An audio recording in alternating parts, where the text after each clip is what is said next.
Hello, YouTube. 7:01. Dang. I got all ready and then realized I forgot to do my Arabic lesson for the day, so I did that real quick. How are you guys? Stuff's going good for me. I'm a little more together than normal. Oh, that's gonna loop. Okay. Well, that's fine. Let me post the announcement and we'll get going. I'm in my Discord, right? I'm paranoid now. Okay. You mess it up one time and you never forget. Who is tagging me in things? Ah, I see. Okay, we'll talk about that later. Some Shining lore discussion and things like that.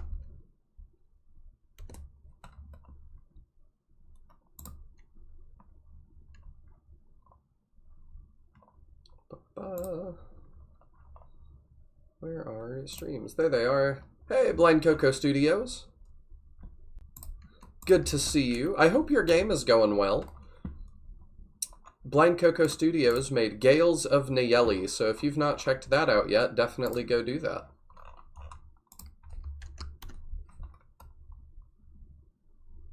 Hello, play all the games. Alright, I think I've posted on all the things that I need to. Let's jump back in. The Titan of Aspia. Hello, Lucky Loser and Jebister. Sorry, my voice sounds a little bit rough. I lost it, and it's coming back. But it's still a little bit scratchy, but we're gonna make do. The show must go on. Hello, Just Another Dragon. You ready for a fun next battle? I'm ready for all of them to be fun. You know, I've actually been surprisingly into pretty much every battle that we've done. I think. Is there any that I just have hated? I don't think so. I don't think there's been one yet that I would say is, like, bad. But we start at the town of Vagabond. Oh, no. I just wanted to be under the sign. Can you imagine if I just was like, yep, I'm good, and left? Tayo would have a fit. Anyway, if you head south a ways from the Elbasum statue, you will come to the town of Berend. Go a bit southeast of Berend, and you will find the Holy Road, which leads across the water into Elbasum.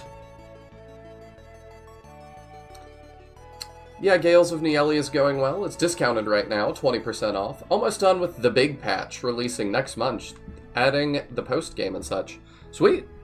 Yeah, if y'all want to check that out, I'll grab it for you real quick. So, you have to do super little work. You can play it while you're listening to stream.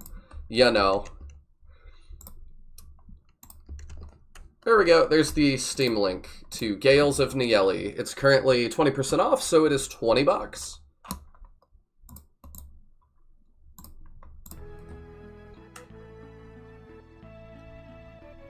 Oh, there's going to be a post-game and stuff? Cool. Not enough SRPGs do post-games, honestly. Finally caught a stream. What are your thoughts on the possibility of a Shining Force remake with the recent Golden Axe remake announcement? I think the thing that I think is the most likely is that Shining Force Heroes of Light and Darkness, the mobile game, gets sold from Vespa to a new developer, and they finish that up. That, to me, is the most likely next course of action for the Shining series. And then, depending on how that does, maybe we get some sort of remake or new entry. And I don't have a ton to back that up. That's just kind of what I think is the most likely. But also anything could happen with the amount of funds that Sega is putting towards their old properties. Like, I didn't expect a new Echo the Dolphin, or Golden Axe, or Jet Set Radio all of a sudden. So, you know, anything is possible right now. It's very exciting. Huge thanks for the shout. Yeah, of course! I'm always excited when viewers make games. Even better when they're SRPGs. In order to reach the town of Barren from here, be prepared for harsh mountain ranges. Taking a ship is not much better. With swirling currents near Barren, a small boat won't reach the shore. The priest says evil spirits are heading southeast, and it's becoming very dangerous. Also, to the southeast is the Elbasum statue, which watches over Elbasum. It deters invasions from the north. Okay, so it's kind of like, Volcanon, I guess. Like, he deterred invasions from the Bird Kingdom, I believe Beto, and it's not super clear how he does that. He just does. So, Elbasum, I'm kind of filing under the not like Volcanon category. Or, I'm sorry, like Volcanon category. The topography of Barren is complex. It is very difficult to mount an attack by land. General Rogan's plan was ingenious, advancing from the sea and the Sea Gate. He seized Barren in one fell swoop.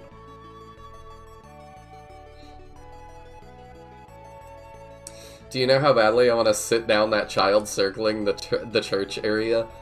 He's just excited to praise the Lord.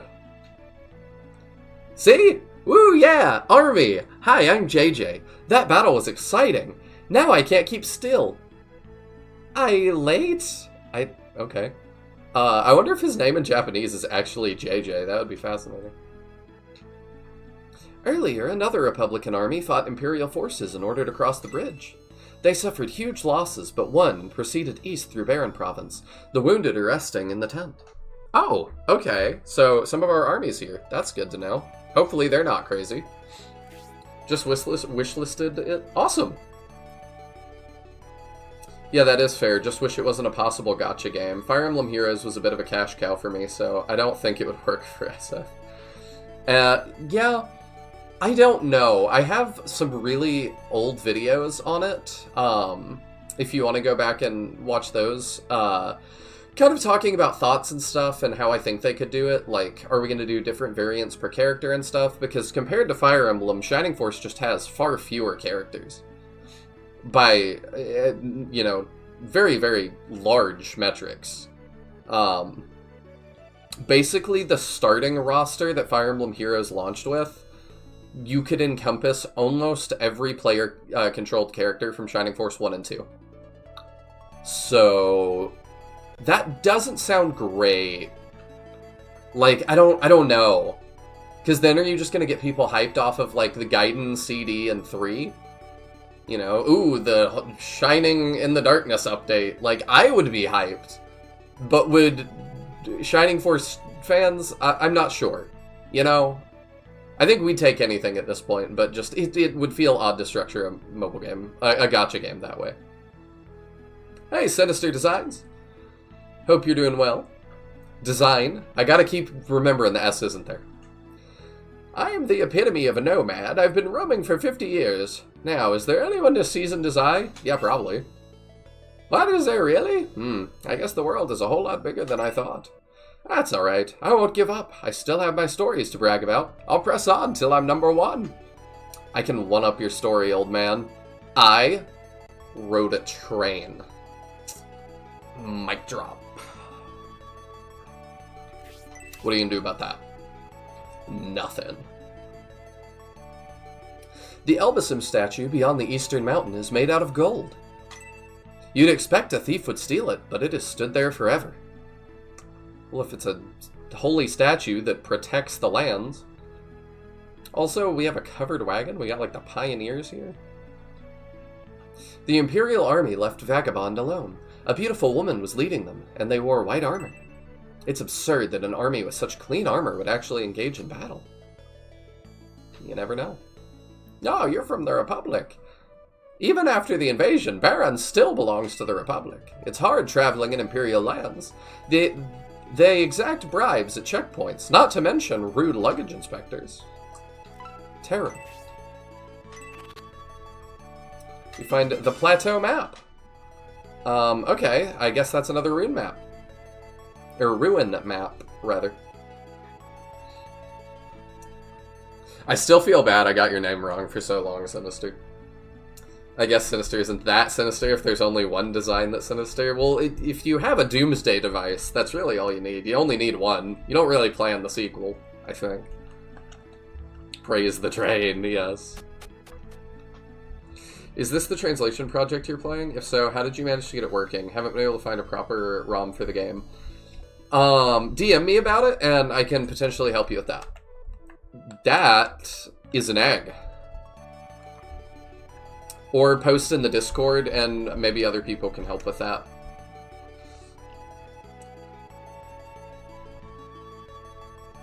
Evening. Oh, hey, man. How's crimes? Ah, doing great. For a young person like yourself, caravan tents must be pretty strange. This tent lends out aid to the others. There's nothing interesting here. There clearly is. What is that? This giant thing in the middle here. I just found this egg. I'm going to make an omelet. Would you care to join me? Well, now that feels like a trick question. No, not yet. You want to buy the egg? It's going to cost you. I'll sell it for 100 gold. Yeah, I'll pay you that. Seriously? You'd pay that much for an egg? Well, business is business. I'll take your gold now. Odd. An egg, I find, fetches 100 gold. In this strange world, you never know when and where luck will befall you. Well, I know what the egg was in Shining Force 1. I don't know what it is right now. Let me check out this map, too. Yep, ruin map. Baron's North Plateau. Okay. An egg chirps if you speak to it?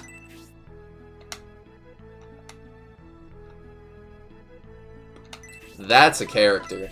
I don't think it's Domingo, but that's a character. Is there a Domingo in this? I don't know. I've been really careful to try and avoid any spoilers about characters. I've only gotten one, I think, which will come up later. Which sucks, because it's like a puzzle that now I know the answer to. But I was spoiled on that like a year ago or 2 years ago.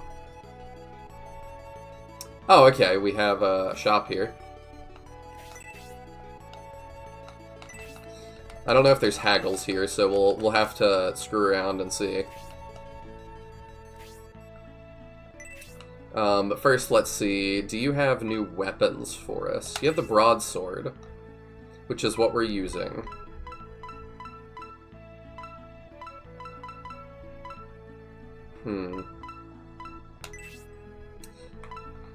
Instant 10 out of 10, if so. This isn't a 10 out of 10 for you already?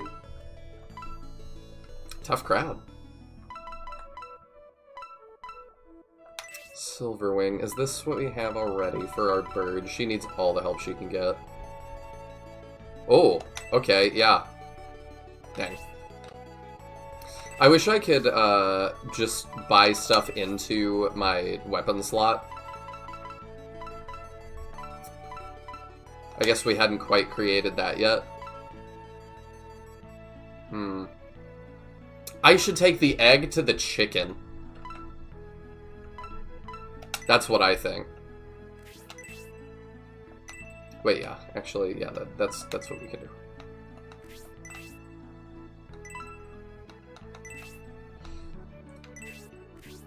How much gold does the average person have / get? She's acting like 100 is some kind of windfall, but your basic medical herbs are like 30. I'm so confused. Well, I think it was more that, like, if I was, say, like, walking around a field, and I found, like, a chicken egg, right? And then somebody came into my tent and I was like, hey, I found this chicken egg, like, do you want to split it? And he was like, no, but I'll pay you $100 for it. I would be like, yeah, okay. Like, what? This world is crazy.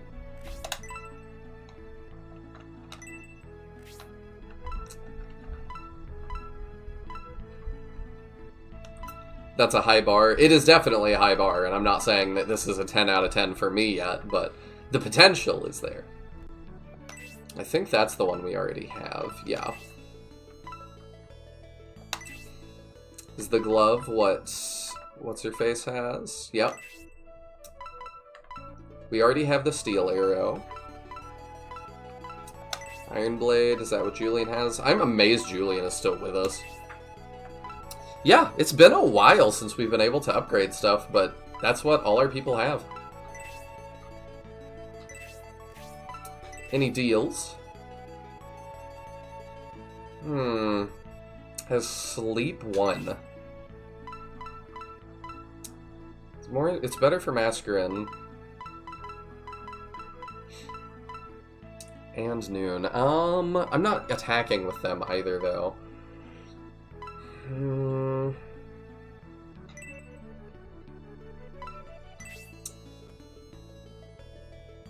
Yeah, let's get it for one of them, probably.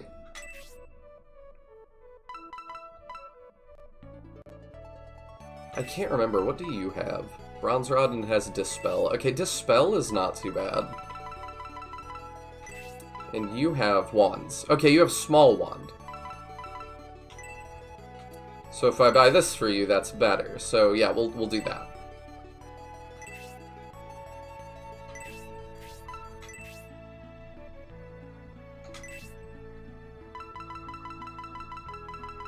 Yeah, that's kind of what I'm thinking.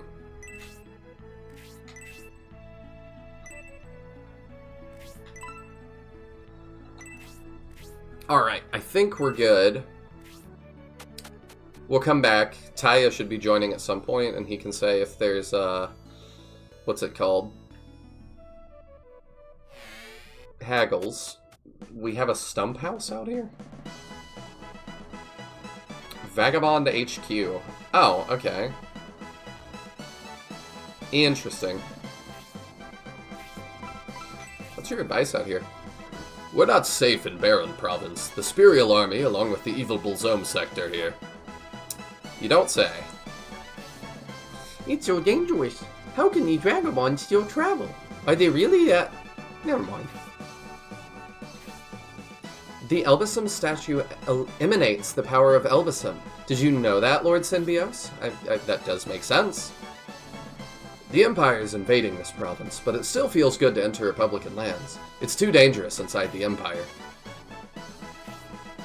Finally, I have returned to Elbisum's land, Barrent. Even so, my destiny has yet to be fulfilled. I've heard there's a magnificent waterfall between Barrent and Aspia. I've always wanted to see it. When we started on our journey into the Empire, Zero was with us. Now we're returning without him. We finally crossed the border into Barrent. I've heard legend of a Vandal from the land of Aspia. You are just obsessed with Vandals, huh? Whoops. Oops. Honestly, Julian sticking around is so cool to me. I don't know how of many games that do something like that give you the Act 3 pro tag in Act 1. Yeah, I really don't know. Don't forget, luck increases your chance of status effects landing if your luck is higher than the luck of the target. Okay. Now bear my new equipment. Ugh, he's so weird. Yeah, we do kind of have a force coming together, don't we? Reminds me a bit of Soth and Path of Radiance. Oh, that's true, actually. That's a really good example. I don't know if people treat Soth as the protagonist of Radiant Dawn. I treat him as one of two with Micaiah, but I don't know. People seem to just kind of ignore him. I've gone from the Varlant army to the Synbios army, and I'm entering Republican lands. This feels strange. To think, we are almost in Aspidia. I can hardly contain myself. Hey, I laughed. Most of my life I just roam. Headquarters makes me feel at home and content. Cross-border bridge. We be a republic. No, we in Republican. I still roam. This language hard. Yeah, but you know what? I can understand you, so who cares? Can I use the egg?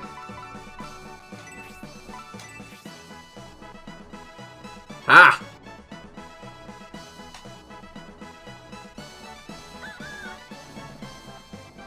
Something strange is happening.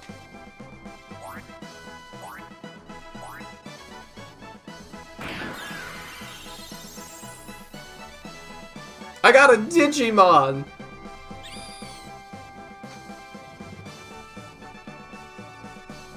What the hell was that?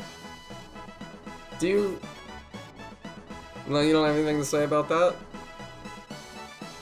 Where'd he go? Soth is the Jagan to me, Micaiah is the main character, hands down. You know, that's also a good argument. I can see that. And off he goes, yeah. So, where? We'll finish these. And then I guess we go look for him. You orcs? What is going on over here? You are Lord Symbios of the Flaegard territory. My liege, King Benetram, and Sir Dentara is also from Flaegard. So, you are Justin, the soldier who was left behind by the Republican army. Is this our Lyle? That's Symbios' dialogue there. That's what he's saying. He's from Edmund's unit that guarded the capital. When Lord Conrad would visit, they always got along. Yes, your father, Lord Conrad, always took very good care of us, and our leader, General Edmund. I can't believe Edmund left you. You're injured, but it's minor. I don't see any reason you couldn't perform your duties. I had an argument with the general. I made him extremely angry, and so I was forced to leave his army. Yeah, a lot of that going around. A loyal soldier like yourself, and an argument with the general? It doesn't make sense. Tell us more. I beg you, Sir Dentaris. I would rather not discuss it further. I still swear loyalty to General Edmund. You can't even tell King Benetram about it? You definitely should tell the king. I don't want to talk anymore. Please leave me be.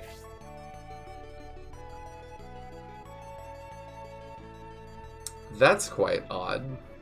Hey, sorry I'm late. Hi, that's fine. How's it going? It's going alright. You want to screen share with me? Yes, I do. You will be proud of me solving puzzles here. Oh, yeah. Oh, yeah. I've been doing good. Cool, cool. General Edmund, please don't leave me here. We got the egg and we gave it to the chicken. Sweet. Have you gotten the 4 relevant items? There's one. There's one. I take it no, then. Probably not, no. Okay. I know, like, LOL and other chat members have generally been keeping on top of it with you, so I wasn't sure if you'd gotten to it yet. Not yet. We were doing dialogue first. Like, ugh, it hurts, arg. Emmy winner right there. Do you think it is the nature of the military to be merciless? Yeah, sometimes. Still, that's not an excuse to leave the injured behind and hurry along to pursue one's objectives. Republic ideology stresses fairness, but the actions of its army are no different than those of the Empire.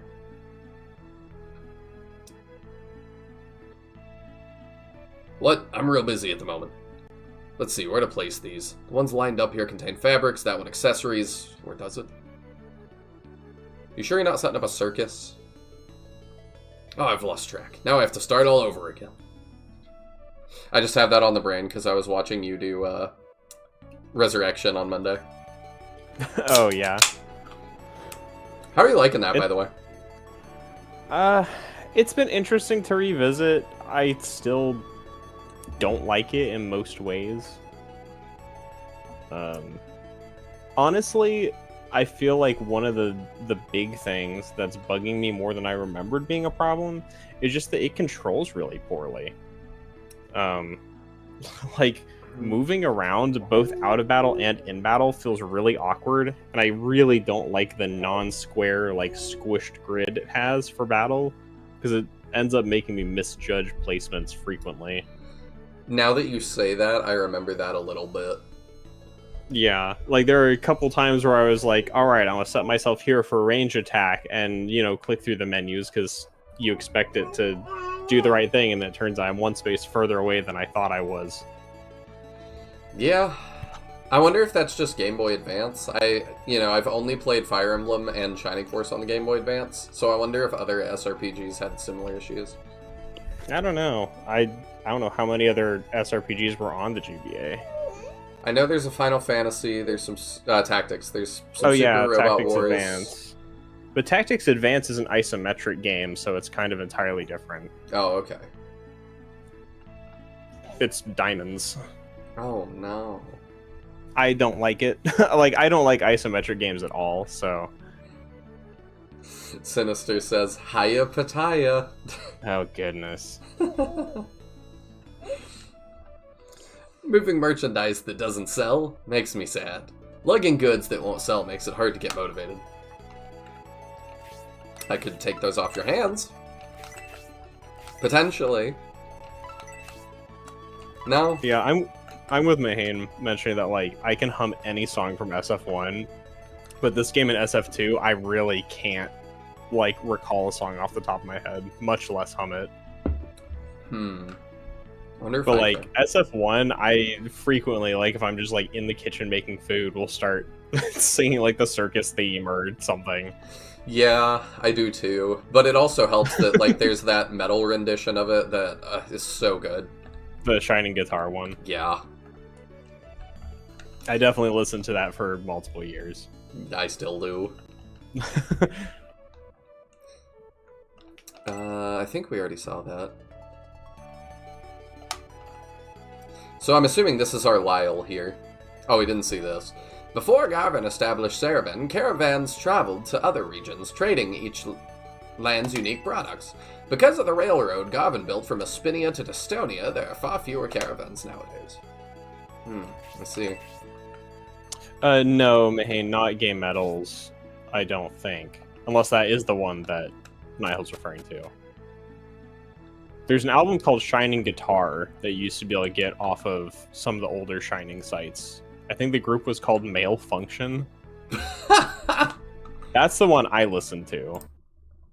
I can pull it up real quick. Because it's not the one Mahane's referring to. I don't think mine's either of those. Because this was a cover of the entire soundtrack. And some of the songs sound really bad in the rendition, but they did the whole soundtrack. The one I like is by Connor Ingstrom. Oh, he has the medley. Yes. Yeah, there's 3 different metal / guitar versions of Shining Force 1's music. I just linked it. His medley is also fantastic. That's my favorite one so far. I don't know if I've heard the ones y'all are talking about, though. I'm thinking of the Shining Guitar one that's on shiningsource.org. Oh, okay. I'll have from to look that up. years and years and years ago. I didn't see this dialogue before. There is one region that even I would not dare to enter, on the other side of the Great Wall. Grisly beasts, primitive natives. However, there's an intriguing legend about an ancient city of steam. Ancients, you say?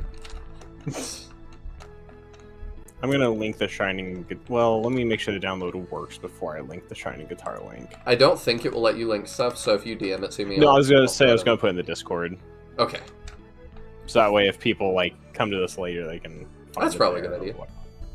I think you're this guy, though. One sec, what channel should I put that in? There's a music channel. Mods and games? There's a music channel? Oh yeah, there is. Where is that? Very bottom. Oh, there we go. But yeah, I listened to this since, middle school. It's from, 2009. Ooh, I will definitely have to listen Alright, to it. I am this guy. Huh? Aren't you the... I remember you from the mansion. Things for helping me get out there. I did open the door. Yes, outdoor fresh air feels great. This thing is in top condition too. I like the idea that, like, literally all we did is open the door, and he just was like, I'm free! And just ran out, and it was like, what was that? Like... I mean, it wasn't just opening the door, it was us coming in and him finding out the master was gone. You get what I mean, though. It's just very weird. All right, then. Guess I'll be moving along now. Now he's vibrating at me. Maybe we'll meet again somewhere. I'm not recruiting you now? Nope. He's taking his coffee pot elsewhere. Well, okay. I mean, I don't know that, like, you know, open the door, he runs out, being this, like, thing is, like, that weird compared to, I mean, Shining Force 1, we've got searching the strange machine, and here's a Domingo egg. I did and that. you find a random guy who's like, I have an egg warmer. Okay, but I can understand somebody owning an egg warmer. That's not too weird to me. An egg warmer? And we have an armadillo in a steam suit. An egg warmer is not... Well, I don't know. You know, if he said, like, a hot plate or, like, a, like, portable stove or something, egg warmer. This is specifically, it is for warming giant eggs. How many times do you think he gets to use that? Ah, there's two. Sweet. Yeah, that is pretty weird, I guess. You know, that's pretty... I'm gonna be honest, now that you're convincing me out of it, it's pretty close to the, like... What is the meme whenever they, like, put something super immersion breaking in that it's like, you can, you know, you can't handle this, but you... What was it? Like, you can handle magic in a universe, but you can't handle a 2023 Kia Sorrento or whatever? Oh, I forget the exact thing, but yes, I've seen what you're referring to. It does feel like it's a little bit like that, but the attitude of Shining Force is just a little bit like that to me. Yeah. While speaking of Shining Force music, I also just want to, like, re-mention there's this fantastic song called Circus of Rindo by Autonomous Rex that I also adore and is pretty unknown. Link it.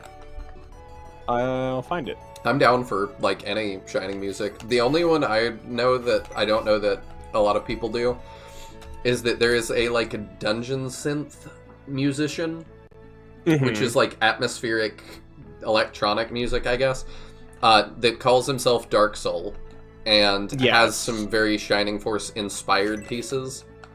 So I also listen to his stuff every so often. Song called Dark Soul by what's her name?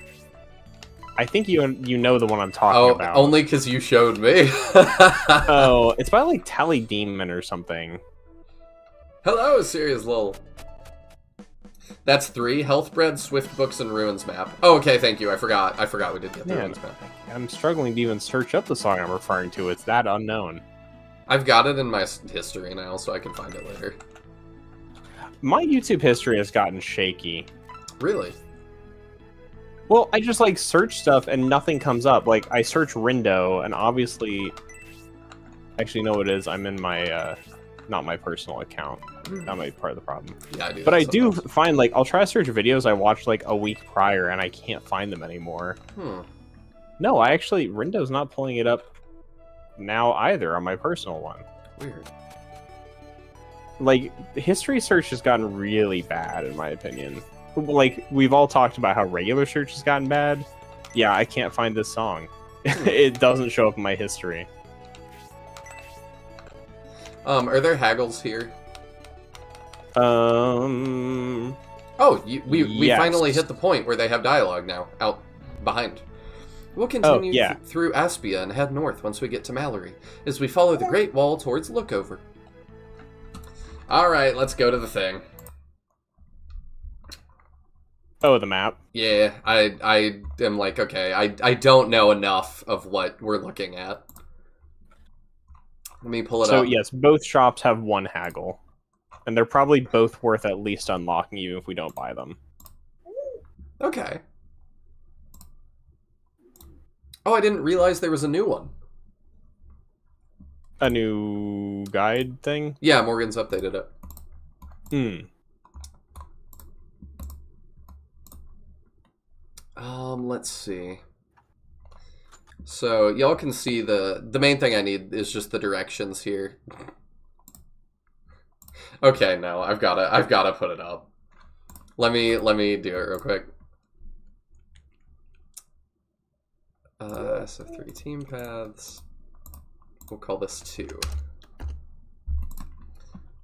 Because it has too many new things on it. Add a new source. SF3 team paths 2.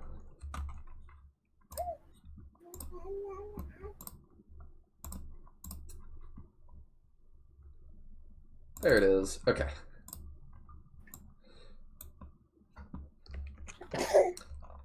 Bless you.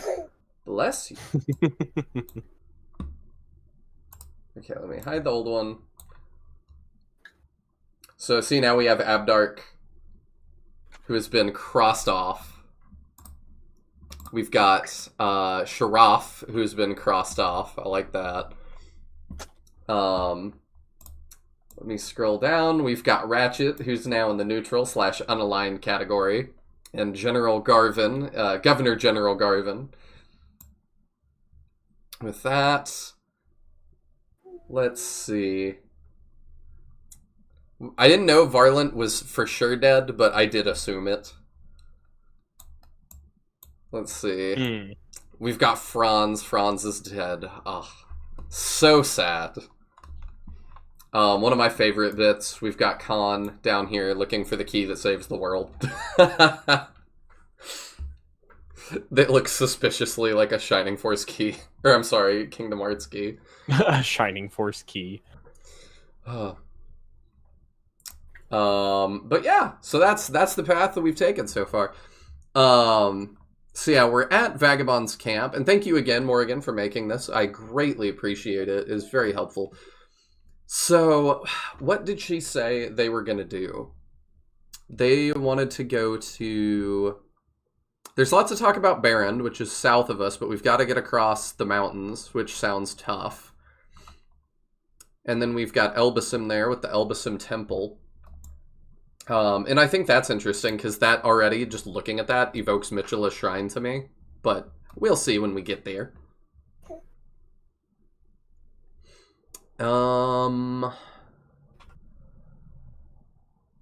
They said that we were crossing into Republican territory, but Vagabond's camp doesn't look that far. I'm a little confused about that. Also, is the stump? No, we are not at the Guardian statue yet, so there's another stump.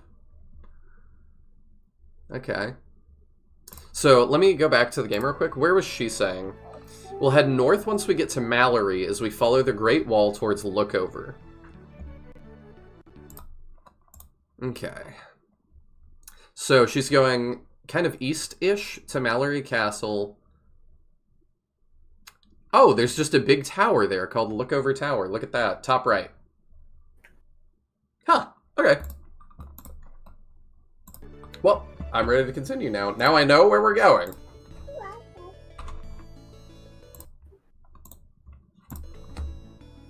Yeah, this would be really confusing without that map. Yeah, it's kind of hard to follow. Google is in its AI encrapification arc. I'm not even an anti-AI, I don't know, I'm not as anti-AI as a lot of people are, but just, it does drive me nuts that everybody under the sun is like, we need our own AI. I'm like, no, you don't. Please. Cease. The song I'm referring to has been privated. What? You can't find it anymore. Ah. That sucks. So that's not really even a sucks. YouTube. I like that song a lot. That's not a YouTube thing. That's the creator privated it. Yeah.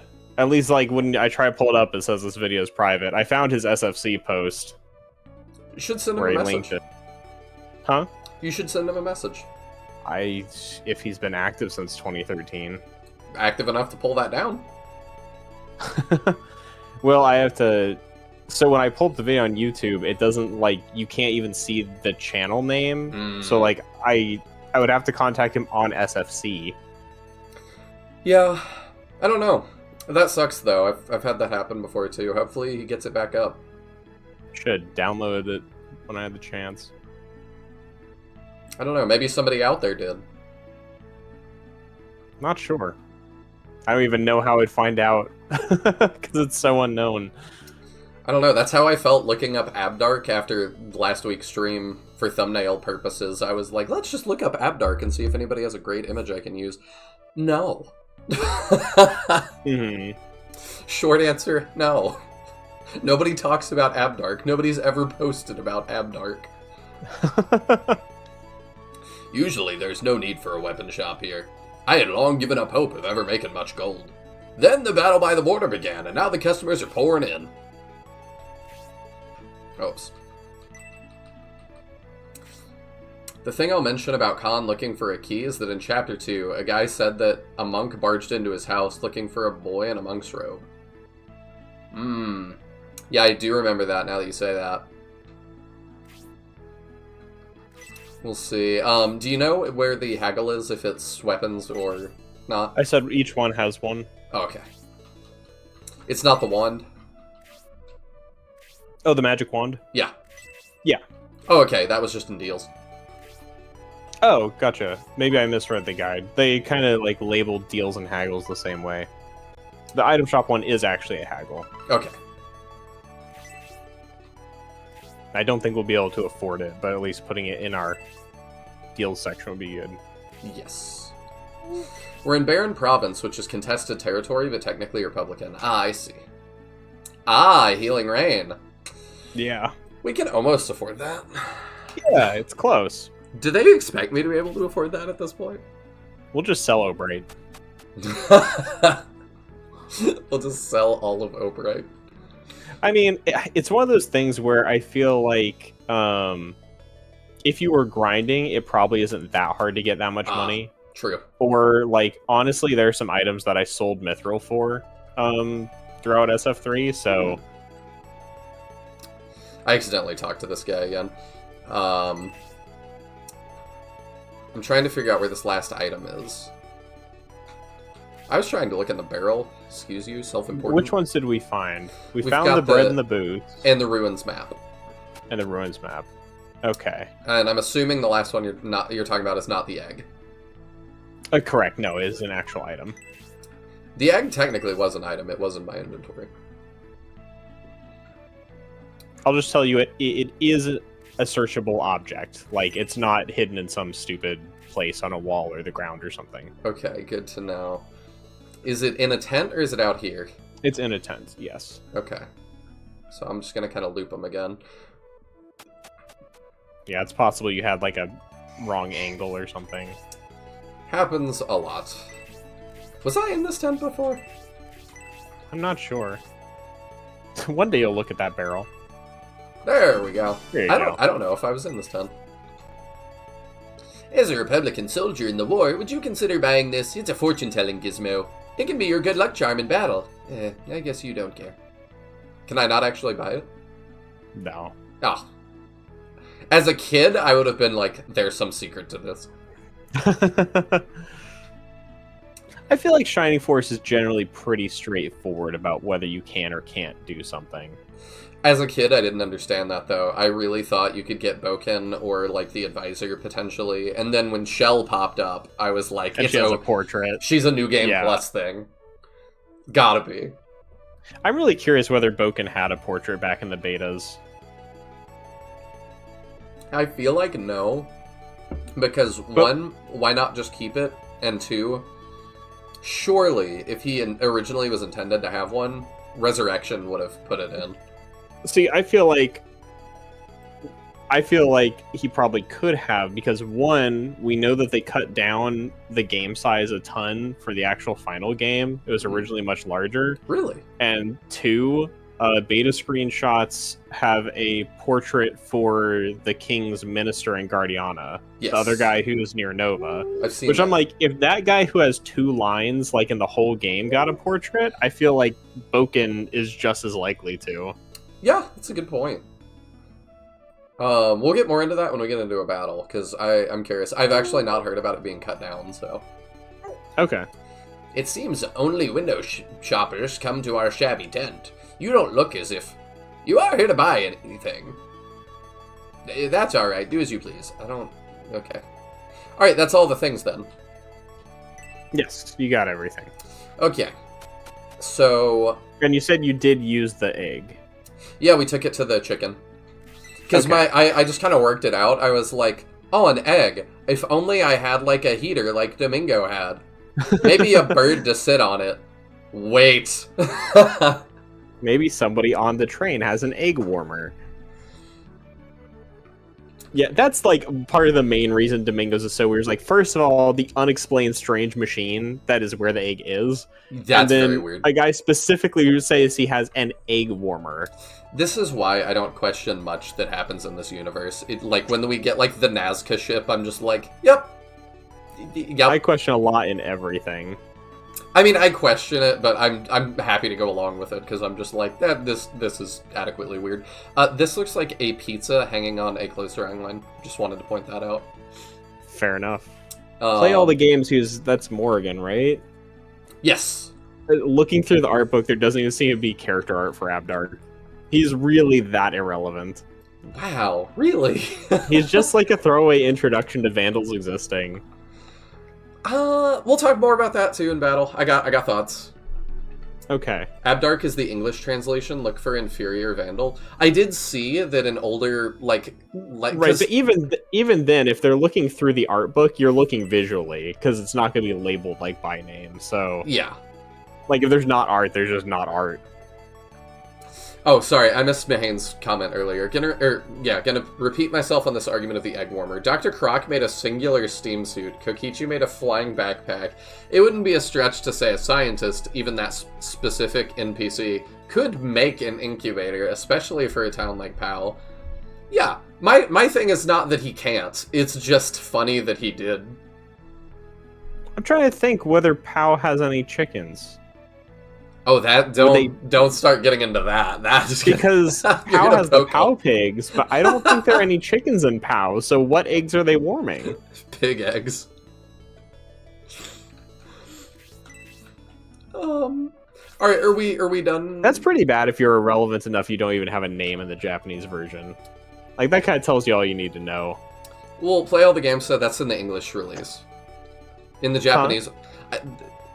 Play All the Games. He has a name in English. In Japanese, he's just called Inferior Vandal. Are you sure? Because that's what both Justin and Morgan are saying. Because in this game, he was called Abdark. I thought it was flipped. Because looking up, I did try to look up stuff about Abdark. In the guide, it has Inferior Vandal. In game, it's Abdark. Well, I was going to say, I tried to look up stuff about Abdark, because I'm, like, mildly autistic like that I was like, let me look up this character to see if anybody's written about this guy. Does he have a wiki entry? No. But my question led me to other people's Shining Force 3 playthroughs and older versions of the translation mod, and he is called just Vandal in those. So I'm wondering if they pulled it from... Has he always been that? The translation mod has gone through many, many versions where people argue over what stuff should or should not be named, and what stuff should be kept from, like, the English version. I see. I think actually in the version I played, he might have been called Vandal too. So I think you're playing one version later than the one I played.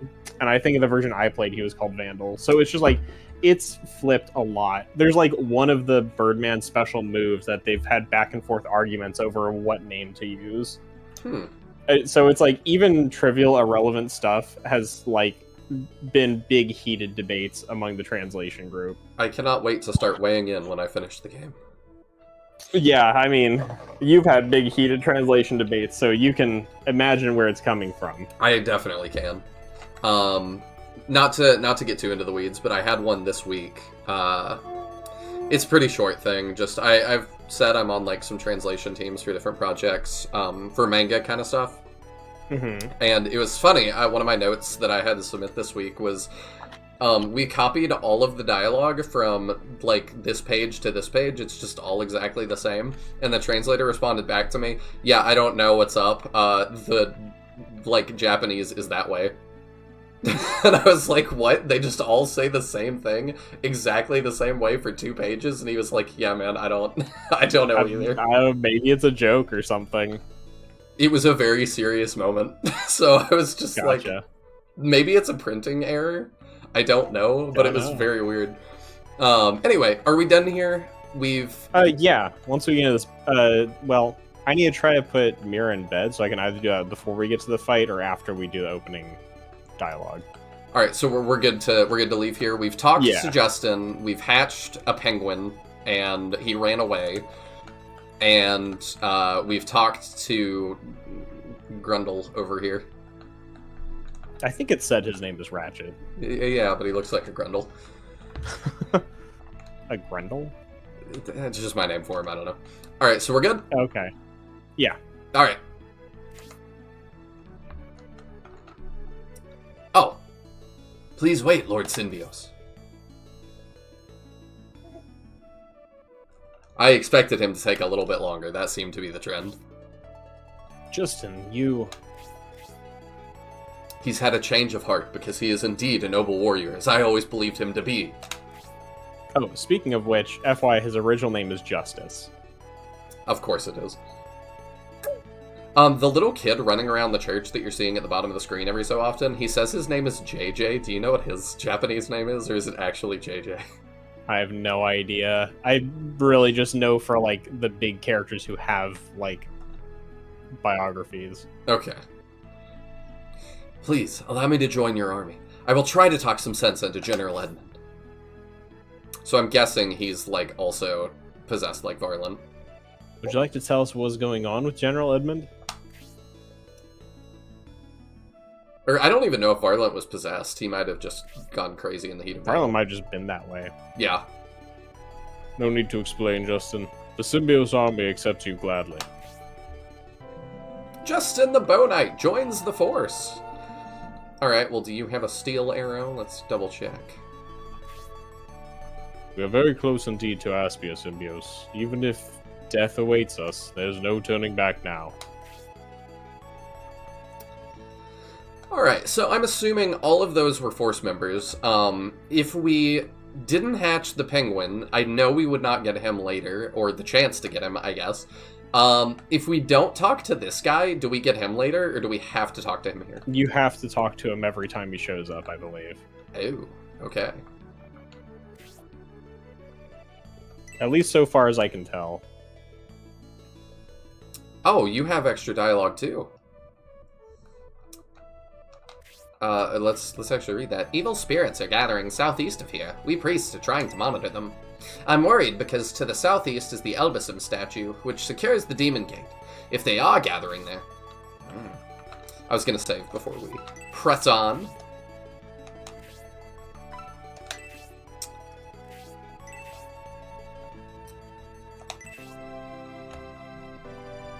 Hayne says, a lot of Vice to Virtue naming scheme going on this one. Yes, everywhere. Like, almost every character, basically, is a good or a bad attribute.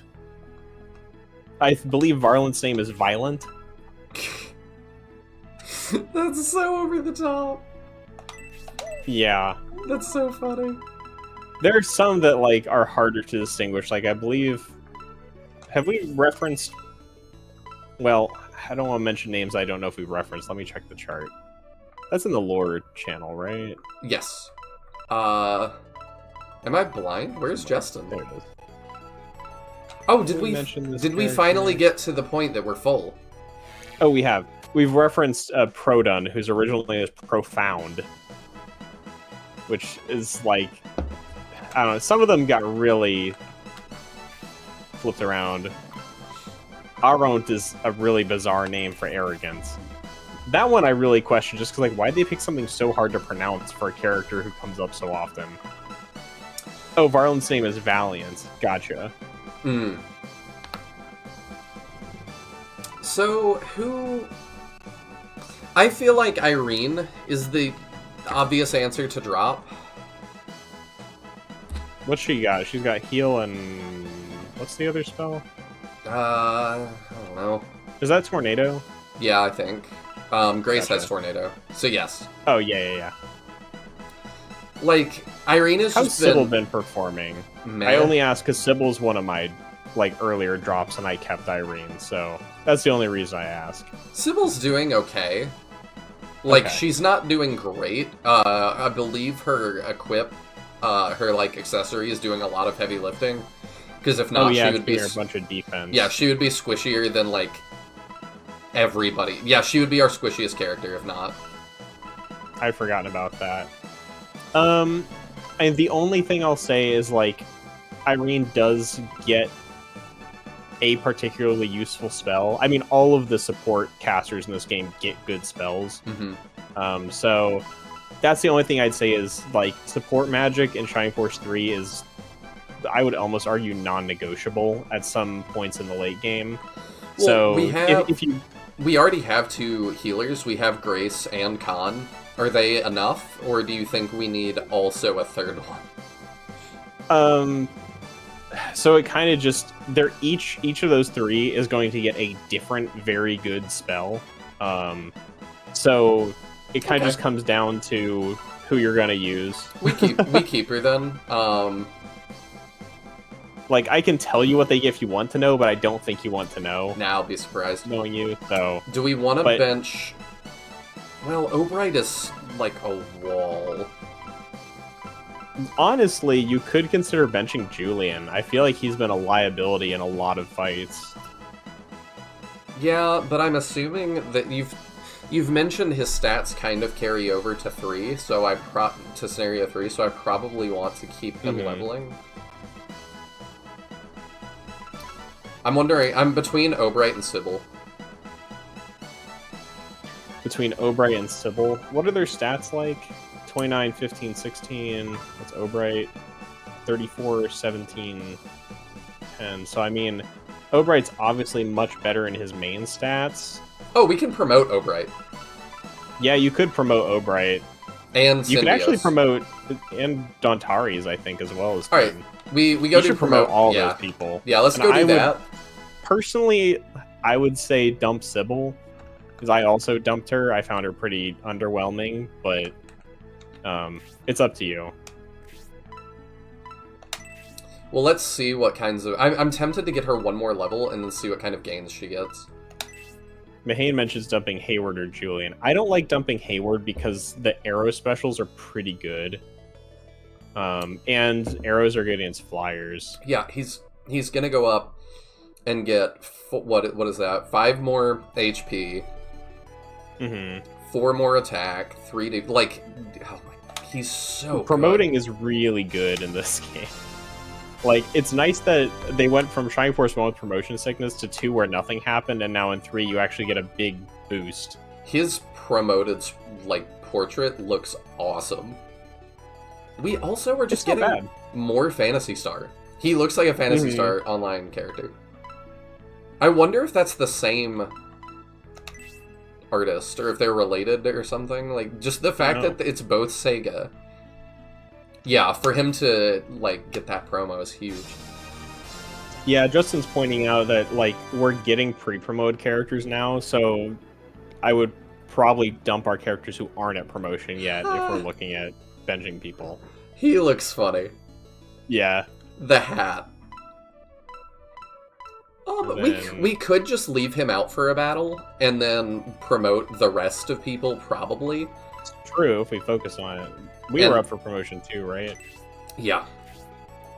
So we're gonna get 5 more attack, a bit more HP and MP.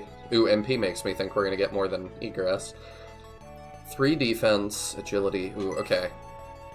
Alright, big moment. Our new portrait that we're gonna have to look at the rest of the game. And your new outfit. Ooh! Okay, that's a color scheme There's the symbiote I'm more used to. I don't see this color scheme very often, of like the orange It's and definitely white. unique. Alright, I'm gonna step away for a sec, try to put the baby to bed. I'll be right back. Alright. Oh, he looks good. Yeah, I like this. I normally really do not like orange, but like the orange, green, white kind, like it kind of works for me. So yeah, let's stick with what we have for the time being. We'll leave Justin, and then we'll grab him after whatever the next battle is. You gotten enough rest? Yes, I think we have. Then let us go after Spiriel. I find the implications of half-centaurs existing in this world concerning. Are there half-centaurs? I missed that, but... I've always thought that's like a really big can of worms to open. And so I understand why most properties, or franchises, just don't. Because I felt the same about Star Wars, that it's like, do we have halflings ever? And the answer was no, up until like season 5 or something of Star Wars The Clone Wars. And then one of the clones defects, and we find him hiding on a planet with his Twi'lek wife, and they have half human, half Twi'lek kids. And I was like, so that implies that can happen. So I was just like, huh, that's really interesting. And then they never mentioned it again. But yeah, I like Justin, Other Dragons option. Love the new portraits. Oh, I do too. And yeah, they are very Holy Ark looking. Justin is a half centaur. How did he say that? Did I miss that? Oh, I see. Serious Soul said that. Fun fact, Justin is a half centaur, and the only difference I've discerned about half centaurs is they don't have tails. Huh. Yeah, that is really interesting. I'm back, by the way.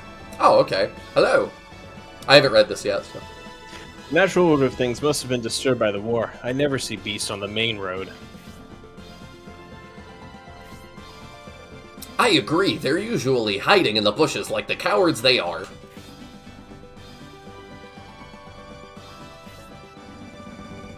That is certainly the Spirial army. I'm surprised they've progressed so far.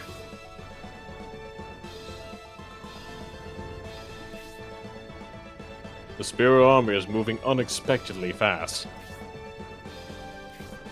They must have had, quick chickens. It's fine. If Spirial is after the Oblisum statue, we must not waste any time, Sybios. Let's move. It's info from the encyclopedia in CN2? Oh, Scenario 2. Okay. Yeah, the games after 1 give you an encyclopedia in your HQ that gives you character info, like their races and stuff. We go read all of that. Oh, I figured. Fascinating. Yeah, it's one of those things that they just, like, added between Scenario 1 and 2 really interestingly.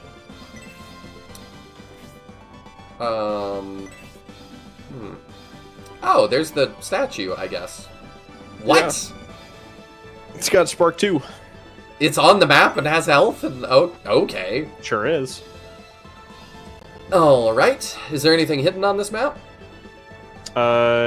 Yes. Okay. But it can also be retrieved after the battle, so that's probably easier than We do that. playing hot or cold. Yes. I'm sorry that was probably painful for y'all last time, and then I died. And there are ruins on this map. Have you located them? Oh, right there. Okay, yes. Thank you. Just be aware of that also being there. Okay, so my thought is we fight up to this point, probably carve that out, and then we go in. I think that's how we're going to handle it. Antarius, go be the wall you are. It's so weird that Grace now has, like, actual defense. Her and Sybil have the same defense. So, you were saying Shining Force 1 actually got, like, really, compressed, or, like, they cut a bunch out? Yeah. I did not know this, so I'm very curious to hear about it. Trying to remember where the source of this info was. You are one of the few people... You have, like, pretty much the same burden of proof that I have, so whenever you say something, I take it with less of a grain of salt. Yeah, I'm trying to find the info on it because there's a lot of screenshots of it pre-release, but I'm trying to remember where that info comes from. Because people just be out here saying stuff. Yeah, there was a period of time where I was like really into looking at the beta stuff or like pre-release content. I remember that. I'll have that art at some point. I find the old title screen fascinating. I'm not sure I've seen it. You don't know if you've seen. I'm gonna send that to you because it's all right. Really interesting. I'll pull it up entirely different on stream. We'll look at it. Send it to you. Thank you. There you go. Okay. Wow, he just one-shots bats now. There we go. Level 10. HP 1, Defense 1, Agility 1. Alright, I mean, he needed defense. He was the lowest, I believe, outside of Sybil. Okay, let me take a peek. Oh, wow. Yeah, okay. And I will throw this on stream real quick. Add an image. New image. SF1 beta intro. Yeah, probably don't keep that loaded at all times. Oh, that's really small. Let me make that bigger so y'all can actually see it. There you go. Huh. I mean, it's kind of in line with what they were doing back then. I like what we ended up on more. But it's really interesting to see that.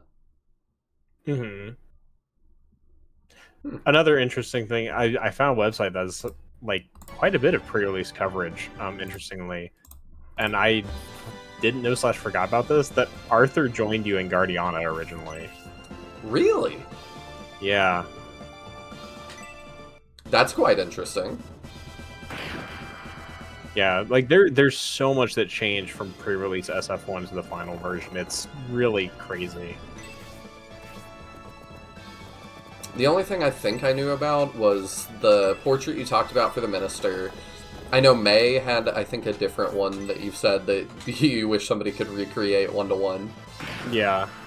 It's a very different one. I am baffled why they changed her portrait, because her one in the betas matches her official character art, and the one she like has in the final version doesn't look anything like any other art of her.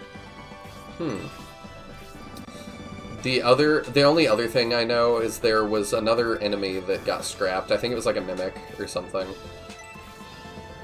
I mean, there's the weed. I don't know if I've seen that one. Oh, that one's still in the game data. It's just not, like, on any maps. There's an enemy called the Weed, which is a golem that's green, and I think it has the ability to walk on water and, like, different stats. How weird.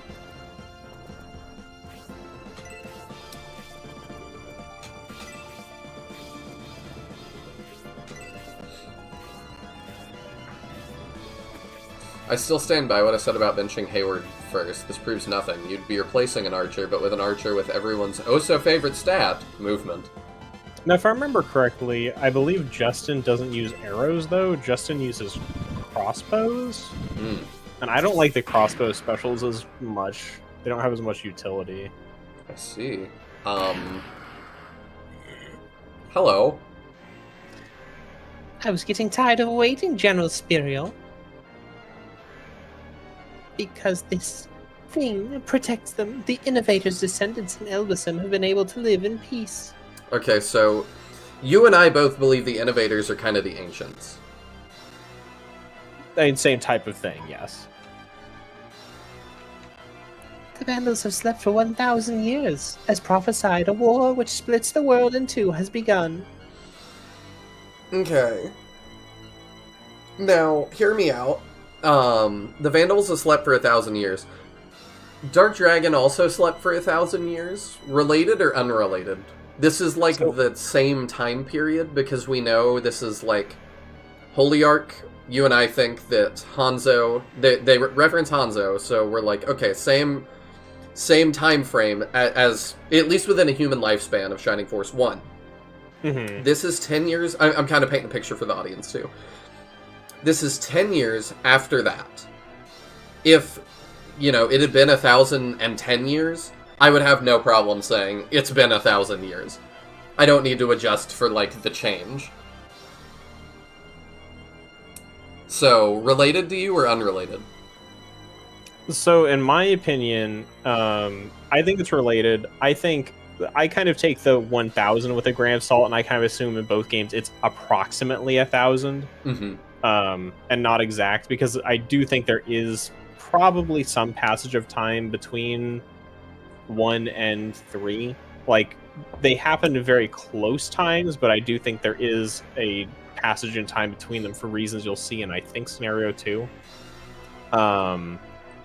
But so my opinion is that 1,000 years ago there was a larger society of people who all inherited / bore the spirit, which is the ancients / the Vandals. And I haven't necessarily formulated it as such until now, but I feel like there is potential for there being two separate kingdoms of basically people who became innovators / ancients and people who became Vandals, as, who knows, two warring kingdoms even, or unrelated. We don't know where Rune is geographically compared to this. Mm-hmm.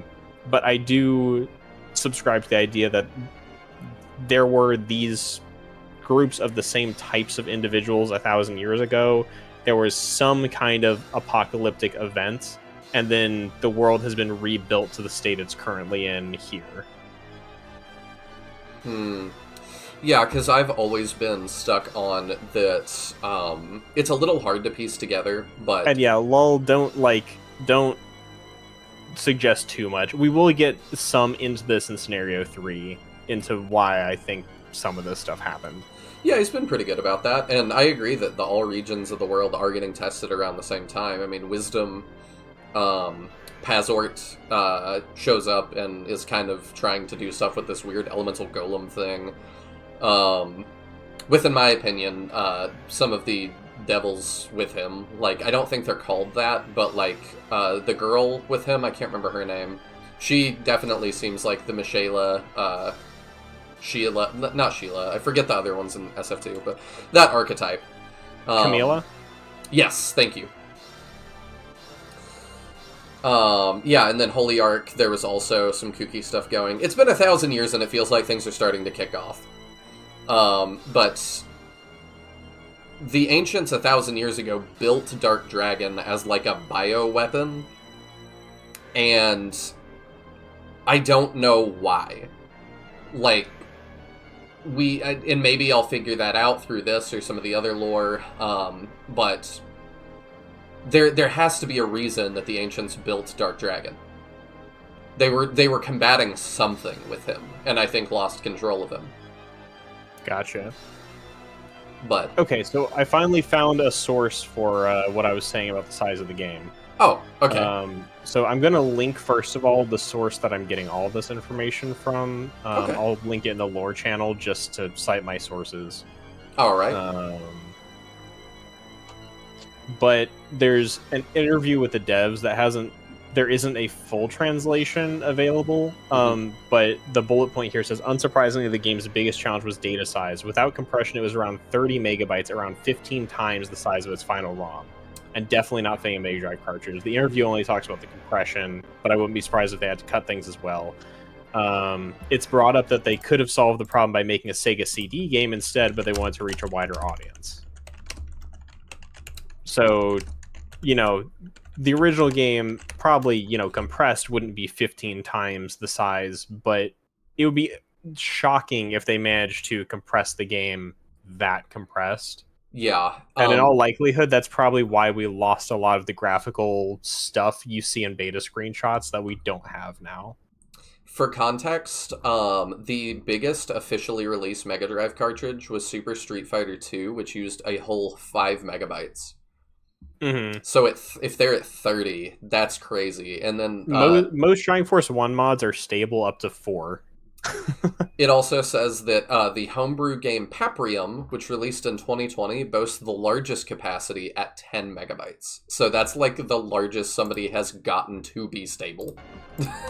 Yeah, and like a lot of the battle sprites got tweaked. One of the like really notable ones is the centaurs had really cool battle sprites that we don't have anymore. And I think part of it, like looking at the screenshot, I think that sprite is bigger than the game supports in its current state. So I think they had to reduce the size of battle sprites and stuff just to make the game fit. So who knows how much we actually lost, but art-wise, I feel pretty strongly we lost a lot.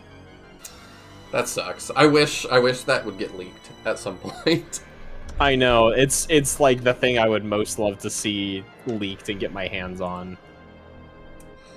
But we can keep talking about it, but let's finish the dialogue here.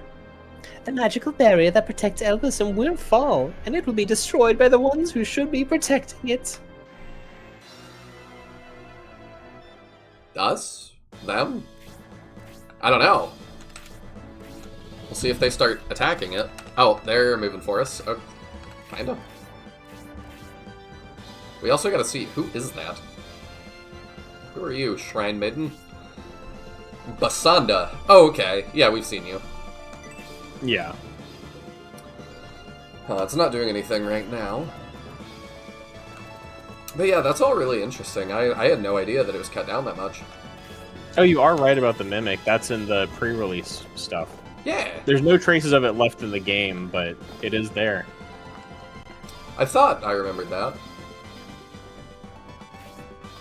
We are totally gonna get hit in the face right here. There's also a skeleton diagram of Jogurt, which you'll probably enjoy. I don't think I've seen that. I would enjoy a skeletal yogurt.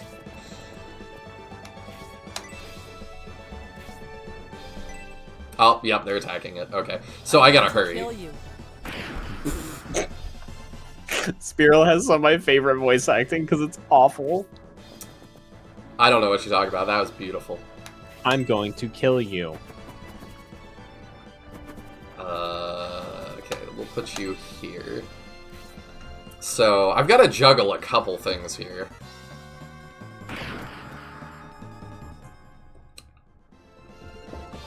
So, let me think. Who do we send into the ruins? We send Antares? And somebody else. Maybe we send Sybil? Let me see. I know this one had some recommendations. Because this is your first, like, more complex ruins. Oh, there's no way we can get there, huh?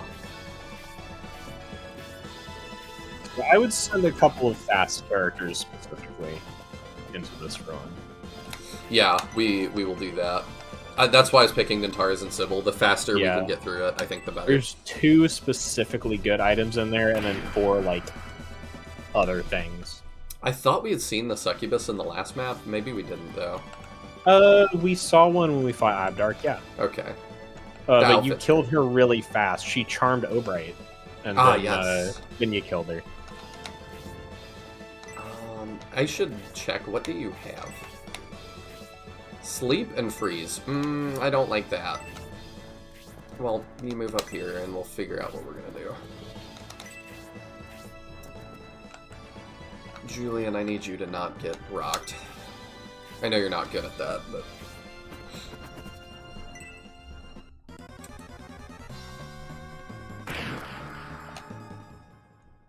Obright doesn't look too different, still has his weird overalls, just turned tan and got shields on his legs. Yeah. The hat is the most different thing for him.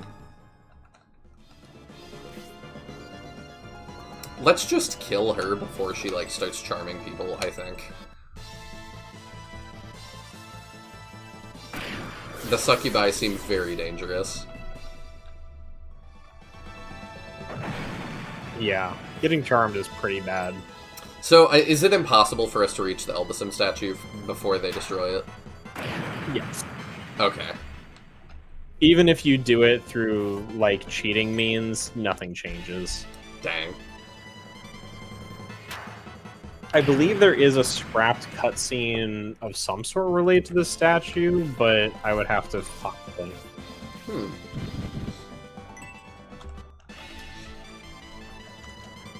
They look like little mole people. I on think the when I search artillery things. SF3, because I assume like Shining Force 3 and then it's Street Fighter 3 is what pops up. Yeah, I definitely do that same thing. Alright, that's not too bad.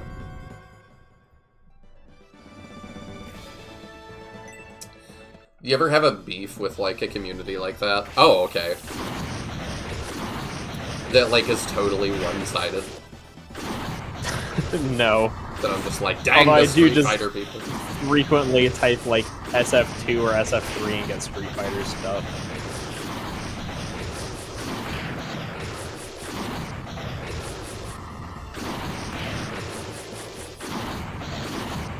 I appreciate them modeling this. Like, this looks cool.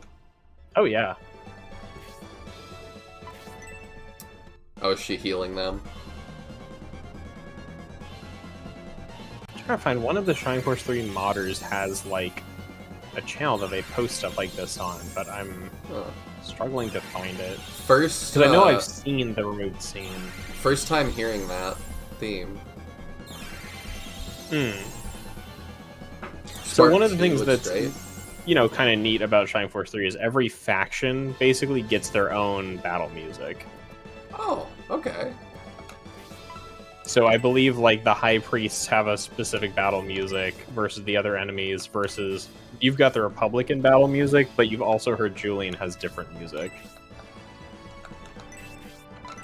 I believe somebody mentioned it last stream? Yes. Oh, did we hear this for Abdark? Okay. Oh, okay.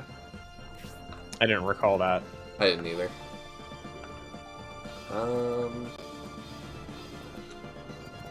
I think what I want to do here is tornado to them. There's enough enemies attacking us that action economy I feel like matters for a hot second.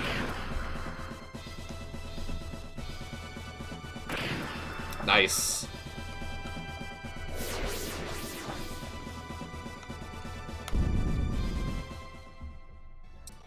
Dentari's looks good. That almost but not quite lime looks good on him.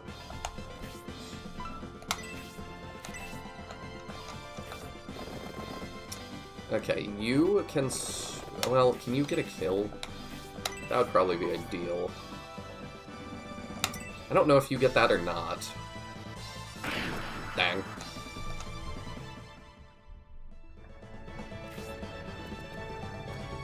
Alright, I think you need to start... Well, we could just dispel this guy. And then he's far less of a threat. Let's do that.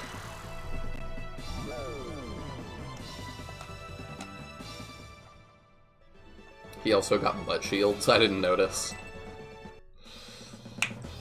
So, before you got here, I was saying the Elbasim statue to me is very Volcanon. Do you feel like it's kind of the same thing? Like in what way do you think it's very Volcanon? Because I disagree. Like the Volcanon statue, kind of? I feel like it's different.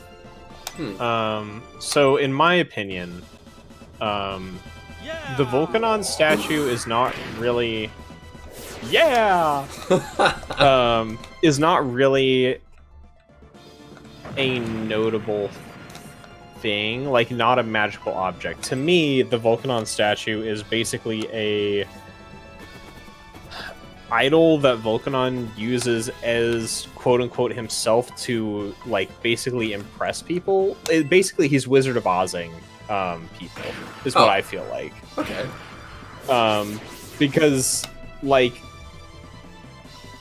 for reasons I'm not going to get into, I basically feel like he uses that to just impress people and be this intimidating statue that people go there to address him, but like that's not him, obviously. It's a statue. Yeah. But I don't think it has any particular powers in and of itself.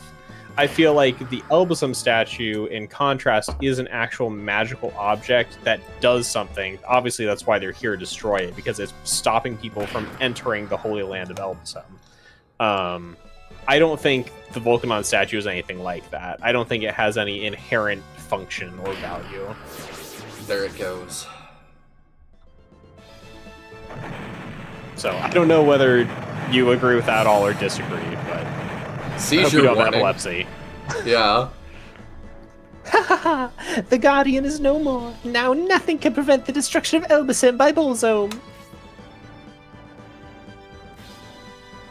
However, that Republican army is irksome.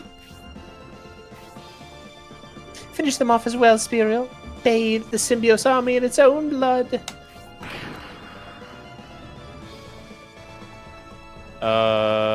I'm trying to remember who says this.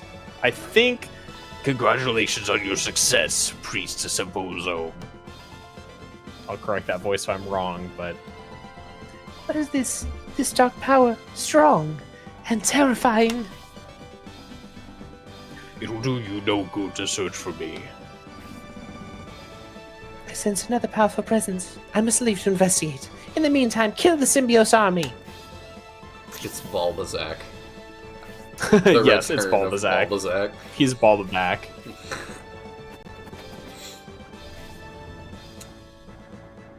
Alright, you're just gonna have to run. Get closer.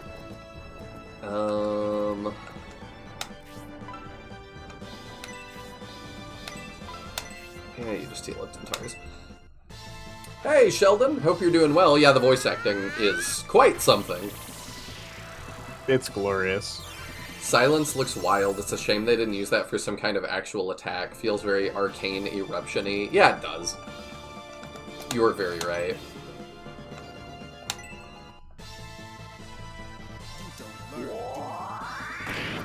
Aha! You don't learn, do you? Level 10, sweet. Another promo. Holy seizure, Batman. Yeah, that was definitely a rough one. Don't worry, it was impossible to reach the statue in time, and even if you had a Game Shark, the statue is assumed to have been broken. Yeah, Teodrin did confirm that for me too, because I always wonder, and like, I wish that there, like, if I was a dev, I might have put a little something in there, but also, like, I don't know if they would have expected people to see it even in 20 years' time. So I found the thing I was talking about, that apparently in the US version only, I believe, there's a snippet of unused code that causes the Elbasum orb to instantly destroy the statue if used on it. That's so weird. That's So for some reason, like, in the English version, they, like, inserted this unused thing. And that's the thing Khan carries. Yes. It doesn't That's really make sense. I have no clue why they would do that. That's very strange. I have not forgotten the ruins either. We are going to send Antares back here in a sec. I don't want to push that far forward. Also, not to get your hopes up, but it looks like there's, like, a work-in-progress hack for, like, a Versus thing in the premium disc. Ooh! So, you know, if that gets finished, that would be really cool. Yeah! Definitely would play that. I need to do, Chaos Wizard and Engine of Chaos just did a Versus thing. So y'all can expect a video on that at some point soon.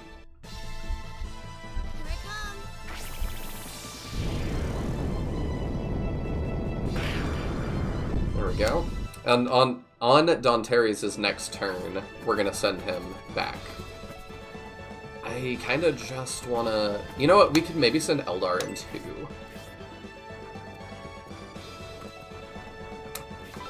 Okay. That guy is, like, stunned anyway, or he's dispelled. So I'm good to just chill and let somebody else get that. Yeah, these guys are gonna be a problem. Man, and the two-player Shining Force 3 stuff, they've actually been working on making the two-player online, because it's a Saturn game. Oh, right. You'd have to like parsec it or something. That's crazy. We live, like, with as much complaining as I do about the world and stuff, we also live in a really cool time. People make stuff that, like, I just would not even imagine.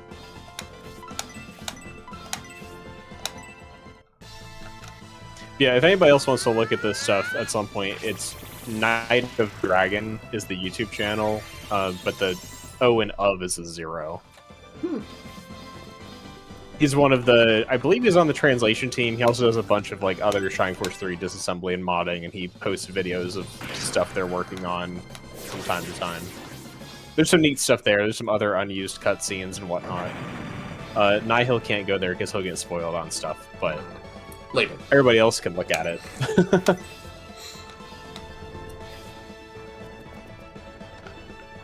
We'll get Hayward ready to fight. You're level 10, so I'm not concerned with trying to get you more levels.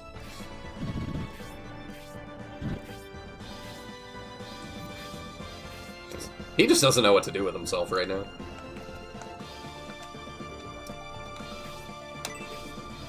Okay, Dentari's, you're getting sent back. Alright, it'll take one more turn to get him in there, but that's fine. Just so the dragon, I have no idea if you're familiar with the game Wise and Otherwise. It's one of my favorite like party games.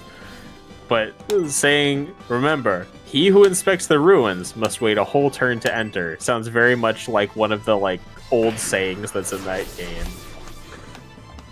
A wise man once said, he who inspects the ruins must wait a whole turn to enter. It's just the way you phrased it struck me as like old wise saying. Okay, I think we pass, and then we send... Is it overkill to send Dentari, Sybil, and Eldar? No, I don't think it's overkill. Okay. I think we pass one more turn then, and then we send all three of them. Sinister says there's a lot to love about Shining Force, but I'm not sure I get the appeal of PvP using it. There's tons of appeal. Why do people play chess?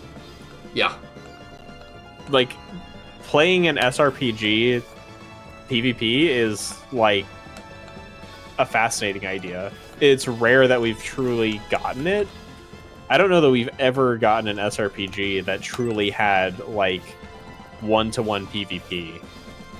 Fire Emblem's given us, like, you can set up a team and then it'll be AI controlled and get fought. Advance Wars has PvP, that's not an SRPG. Fire Emblem has, like, actual PvP combat in Fates. But does it? Yes. And Shadow Dragon.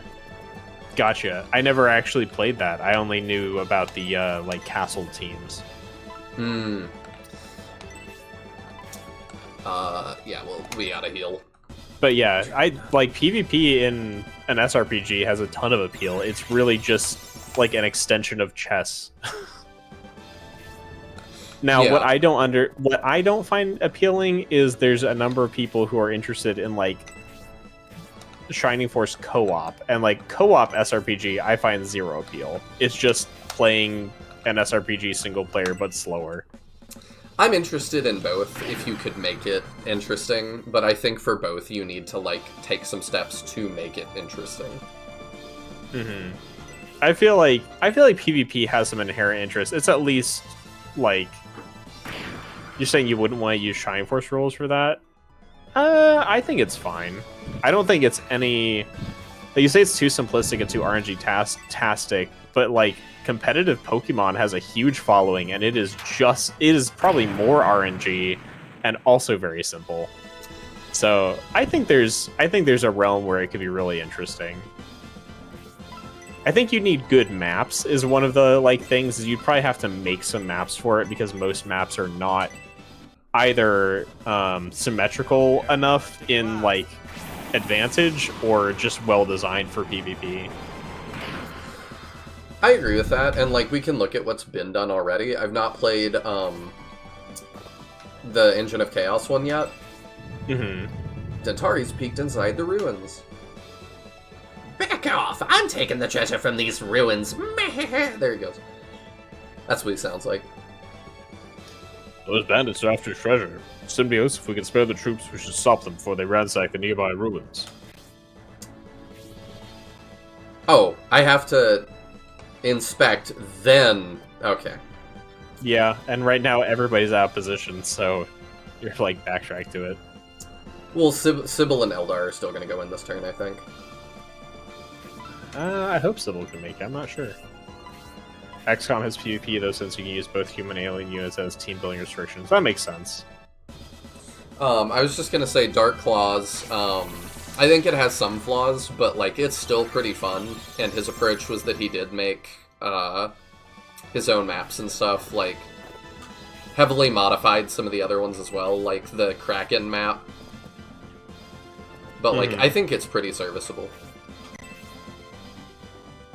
Make it truly fair, you can only play on the chess map. I don't remember if he put that one in or not. There was like 30 different options or something, like it was sizable. Mahane says, in my opinion, SRPG PvP maps should be asymmetrical to some degree as a test field strategy and adaptability. You hunker down defensible position, you adventure out checkpoint the other. Yes, I feel like they should be asymmetrical, but you don't want one side to have too much of an advantage, is kind of my point. Because, like, for instance, imagine Mishayla's Castle as a PvP map. Whoever's, like, on the quote-unquote defending side of that map has a huge advantage with all the choke points.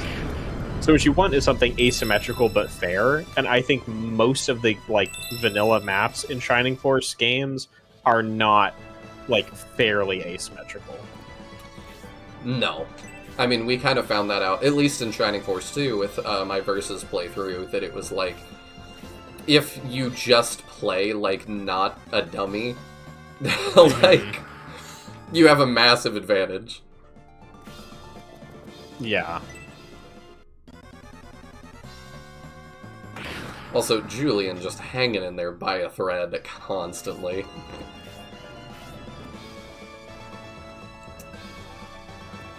Can he get this kill? Because I would like it if he could. Yeah, I think he can. So we'll send Oberite around to the other side and start that one. Double Palm, her magic attack increases from that? Ooh, okay. A Yeah, one-on-one. she got a weapon level. Ah, I see. A one-on-one map to me is just boring. Yeah, I mean, you gotta make it right. That's kind of my thing. I really would be interested in an SRPG versus campaign to play against people, and the only thing I've done that is similar to that is, there was a Star Wars tabletop game that sort of was that, and you got a certain amount of, as the Empire, as the Rebellion, you got to, like, you had your SRPG hero that you picked, and, like, you could have, like, up to 4 players on that side or something, or 6. Julian, suck.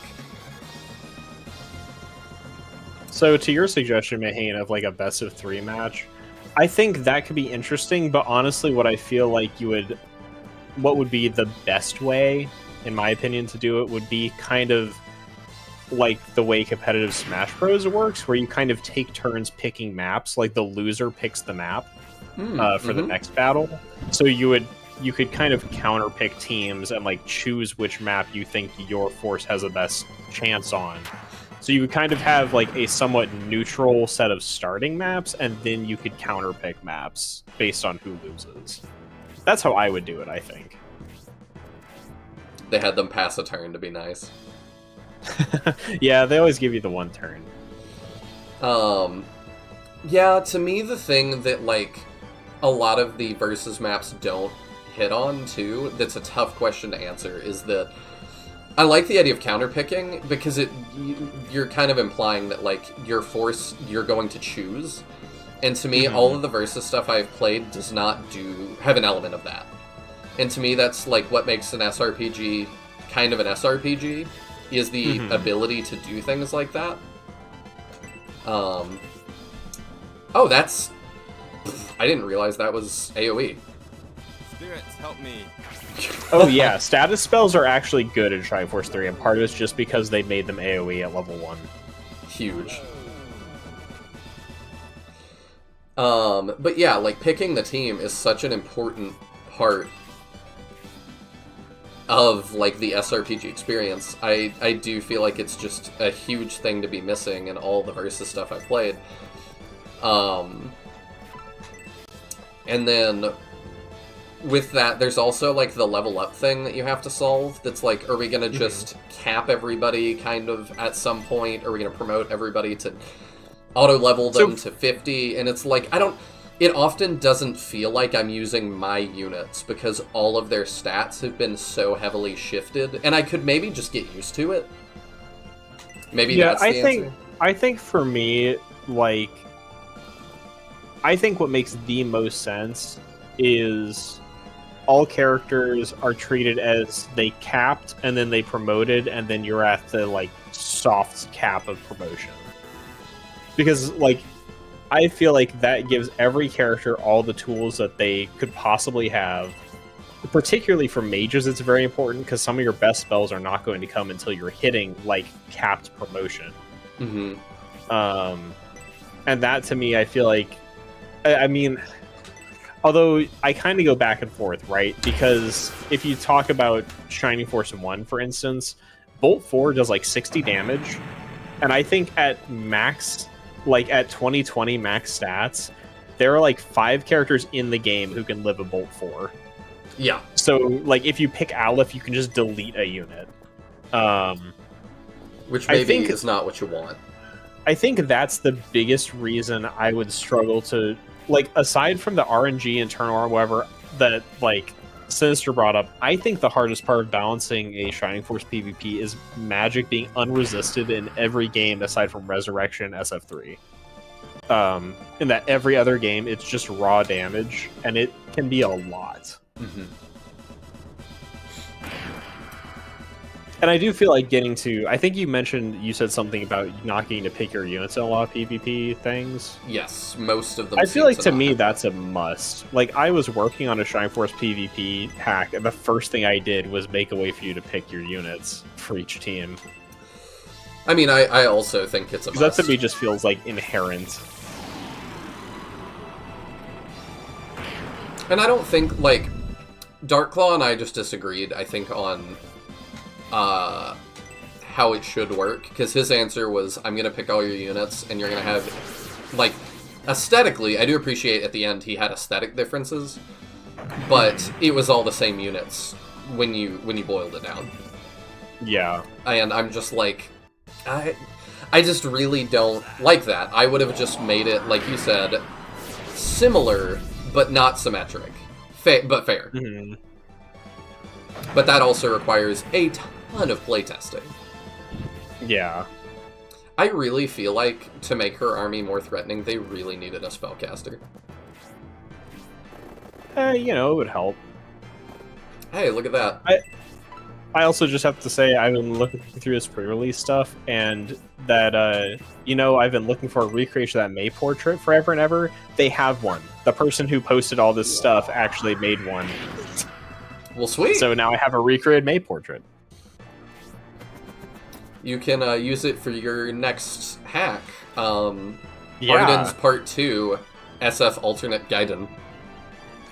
Starring May from the Devil May Cry series. I saw somebody the other day, I forget what game it was, that they said, like, if they want this re-release to do better, they could add Dante from the Devil May Cry series, and they were not joking.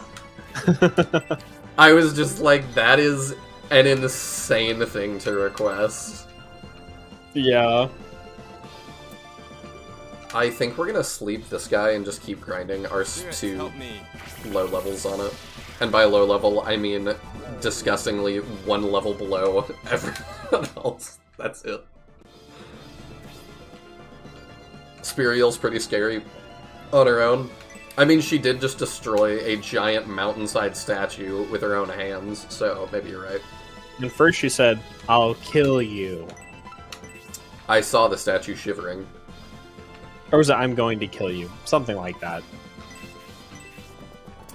Then again, the statue... Either way, there was a lot of emotion There was. The statue shivering may have just been my body reacting to that flashing light. Yeah. Aleph is best mage, that's why.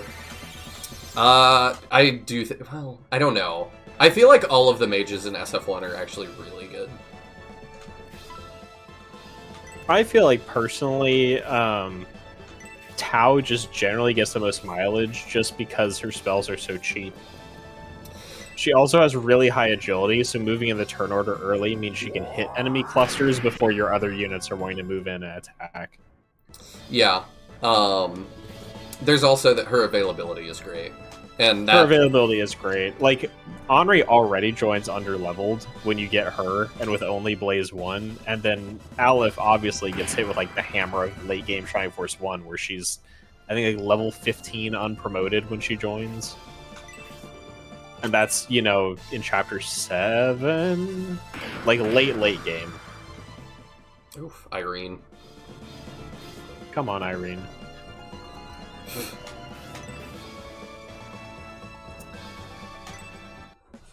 Julian, too. Just, oof. I need to actually probably hit them with more things to set up kills. Yeah, you just do that. You know, that's fair. You like to give Spiral a half pass and she's mind controlled. I'll give you that one. I've looked at Spiriel a couple times. I know she's got, like, some crazy spell and stuff. I probably should relook at her. And she's got the power undies. She does. She reminds me a lot of Peatrine from Path of Radiance. I don't know if I've already said that, but... Did I give you a spear? I did not. That's fine. Aleph is 2 MP, inefficient 20 MP, do make 15 more points of damage. Yeah. The MP efficiency is really where Aleph breaks down for me, because most enemies in the end game of Shining Force 1 are not surviving a Blaze or Freeze 4 anyway. It really is not worth it to use Bolt for that. They come from Bolt here. 3 is the most appealing spell. They can't leave through the same door they came in, you said. I don't believe so. Okay. So, there's 2 chests there, one there, and one there. So I think we're going to send Sybil around. I think this makes sense. Do you want me to tell you where the most important items are, or do you want to just let it ride? We'll let it ride. Okay. I'll know there's 2 things that are pretty relevant here. Okay. I'm gonna keep her moving up to go grab... She almost looks like she has a pot leaf on her shield. I think we actually take that okay. Ow, well... That was mean. Gotten crit a couple times this battle. We have.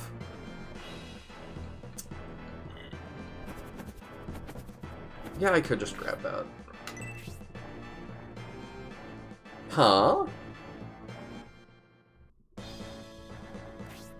Chests and ruins might only be openable by thieves. That's quite weird. Or something. Oh, just some. So that particular chest is locked. Interesting. So you'll have to let one of the thieves open that.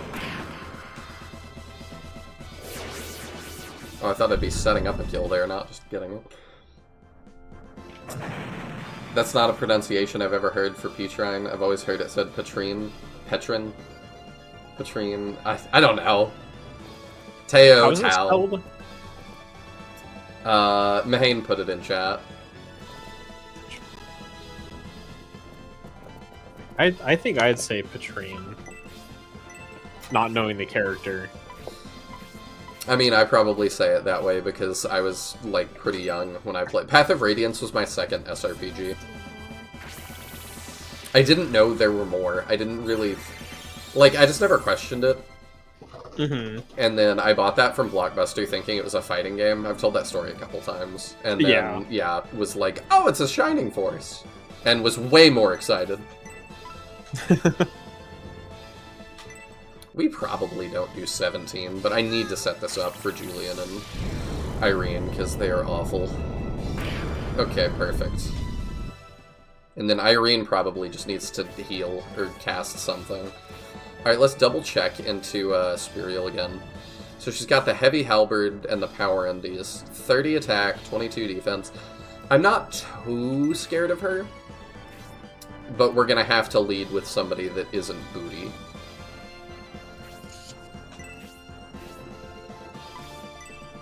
I mean, yeah, everybody just wants to go for Julian because he's terrible.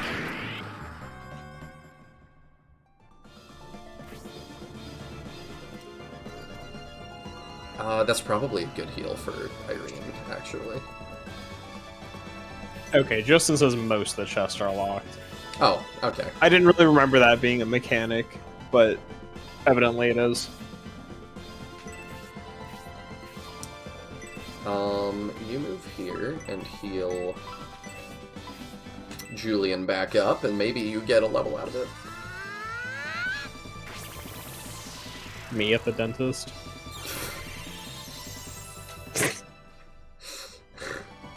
It was so dumb. That's why you have me on the show, isn't it? It is.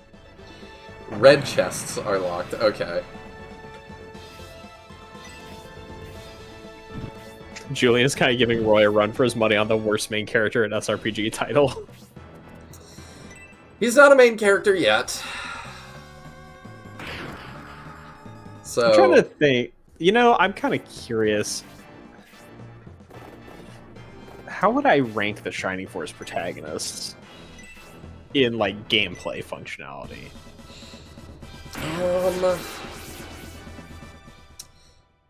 Does Julian have an accessory? I think so. Okay, let me I'm double not sure check. we have on him. That chest doesn't look red. It's hard to see, but it looks the same It color. is very hard to see. Oh, okay, that might just be a red chest too. Oh, that's a brown chest. Okay, they're all red except the brown one in the corner. Well, alright then. I am gonna weaken the thief. I think that's the play. Because I don't believe she'll one-shot him. But then, after they grab stuff... Perfect. That was close. You And better level not 10. need to get any items from him later. Well, that's the point. We just attack him, and when he dies, he drops it. Yeah, it's just like if he picks up 2 things, then you'll only get 1 when he dies. I just won't let him... Yeah, just make sure he doesn't pick up 2 things that you need. Yeah.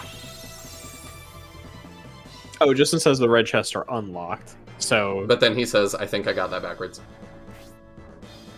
oh, And I also think he got that backwards. gotcha.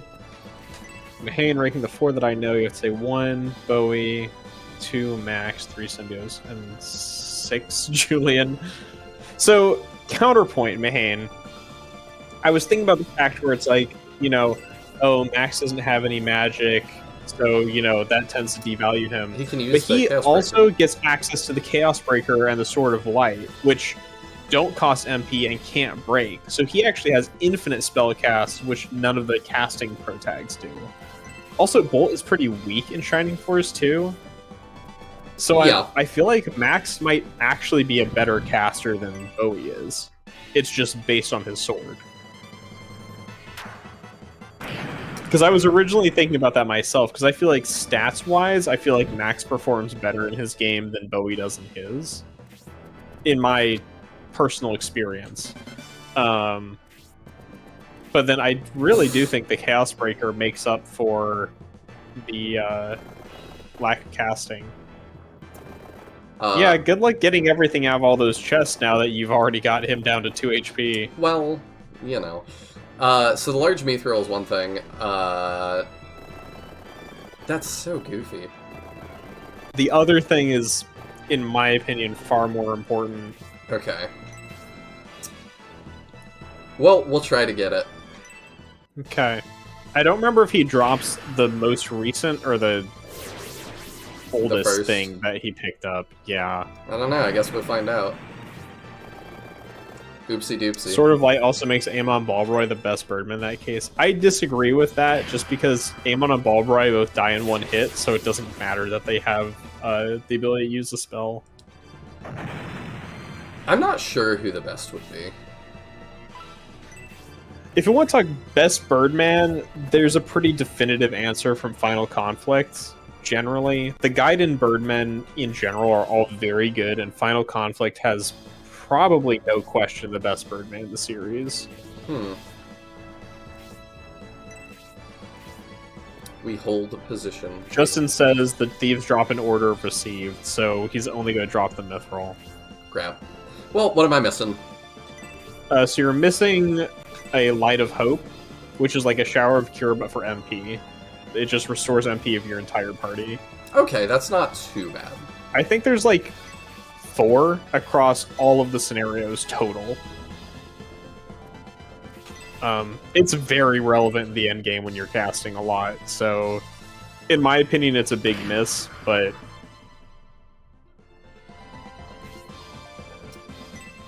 Yeah, like I think partially it's just good, because there's but only like 3 or 4 in the whole like series of games. I'm just saying it's not like a plot relevant ring. or No, it's not something. plot relevant. It's just like as far as usable items go, I think it's the rarest thing.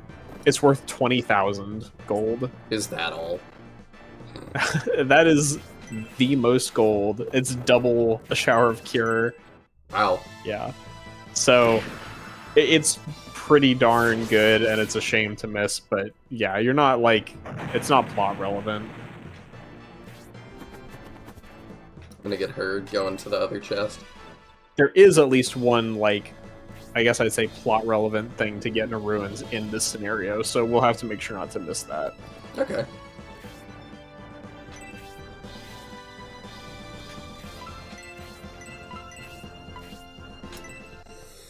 Can you equip a weaker weapon to try to punch the thief for 1? Only if I can unequip something entirely. I still... Well, we could math it. I don't know if you can attack while unequipped in this game. I don't think you can, but we can try. I'm not super concerned about it either way. Yeah, it would just be really nice if we get the Light of Hope. Mm-hmm. What's the other chest? I'm trying to see, what's the other thing you're definitely missing out on? A healing drop is what's in the other chest. So Oh, that's super lame. one of the chests is a Light of Hope and one's a healing drop. I don't And care I think about everything else is barrels that you can get. that. I wonder if he's gonna run past me and go for Julian. I feel like it's probably what he's gonna do. Oh, I he's think gonna part of the die. problem is, like, even though we switched Sybil to a weaker weapon, she was still had effective damage, Mm-hmm. which made her more likely a crit, and she did extra damage, so... Just did not work out for us. Good night, Void Behemoth. That's why Potato Gear works in the ruins. We do our best. Oh, he doesn't even want to grab that chest. Interesting. I'm curious why they're pathing the way they are. I don't know. Is he That gonna one looks run out very the brown. door? He might be going for the exit? I'm unclear. I'll just put her here. And now he can't leave through that door.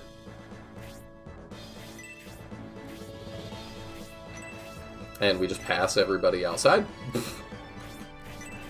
I think we can handle these guys with the squad we have out here, but They're not even really approaching, so... nah. I should keep him where he is. So Well, also, thief pathing gets very wonky if you interrupt them. Yeah, it sure does. I also saw, apparently they were talking about in the Shrine Force 3 Discord, that if you manage to interrupt Spiriel's pathing to the statue in this battle, she, like, totally breaks. That's kind of funny. Like, because I think it's possible to get Eldar over there, theoretically, like, in her way, and then she just totally loses her mind. We got a potion, yay! Did I get the Swift Boots? No, I did not. Yeah, you did. In In Vagabond, town. I did. Yeah. There aren't any here. Oh, okay.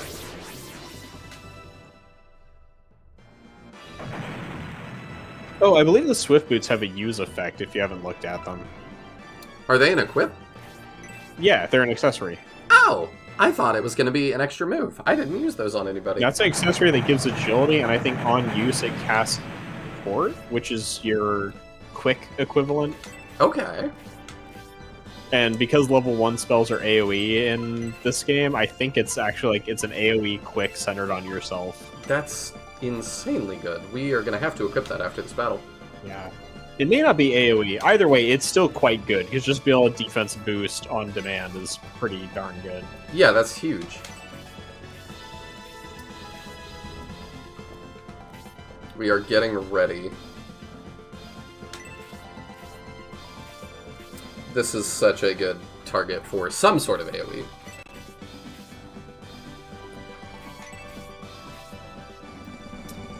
That's why the use has good support spell. Yeah, we are gonna have to... I'm gonna have to wrap my head around that support spells in this game are good, because in SF1 they were very much not. Yeah, they're very good in this game.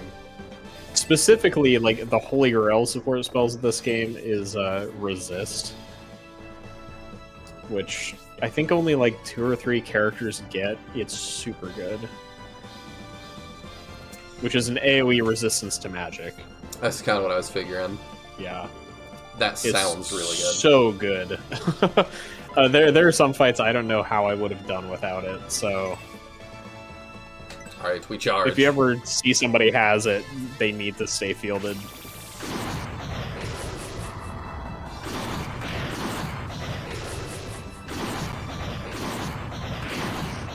Huge opener.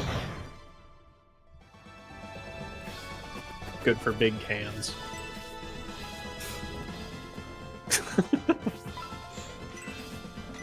So, no, it's not that. It's dumb. It's, equip. Use. Still not used to that. Get your 6 damage, Con.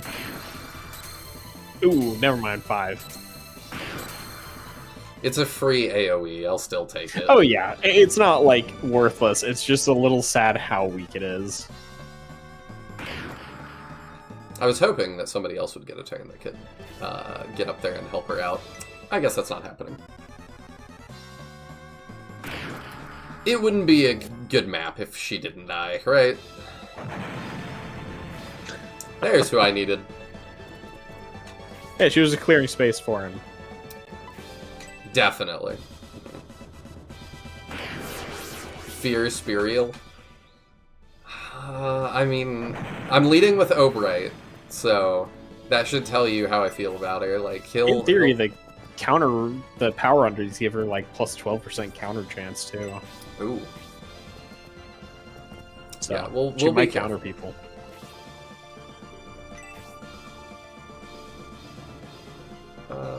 Yeah, you go ahead and get that. Nice. Hayward loves that ice arrow. He does, and I am kind of loving it too.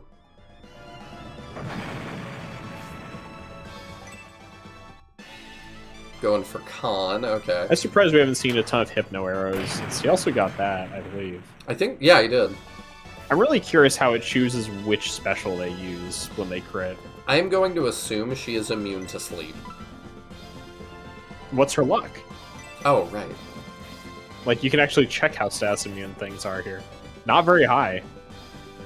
She's actually got very average luck. She could be slept. Yeah, we go for it. Why not?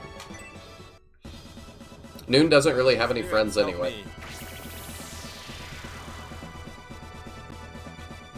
Darn. At least I assume so. I don't know that enemies can have hidden resistances in Shining Force 3, but it's possible she also does, but in general, luck does govern that, so...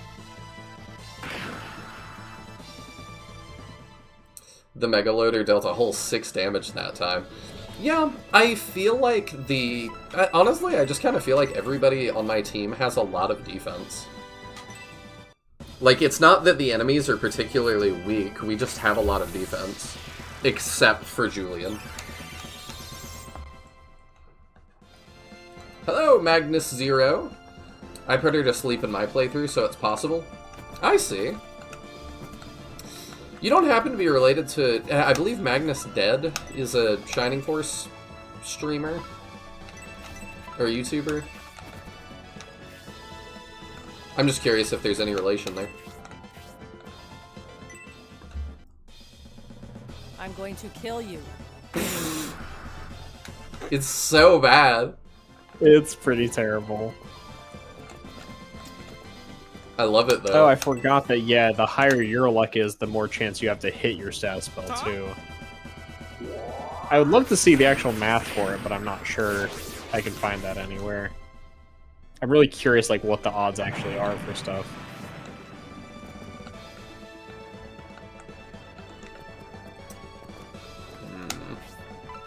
Okay, we're gonna items, equip, use, and we're gonna do that because I don't think he's gonna do a ton of damage otherwise. I should have just healed with him, I think. But...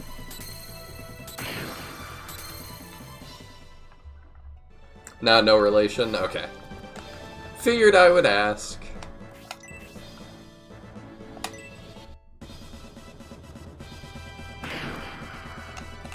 Sometimes the Shining Force community is a small world.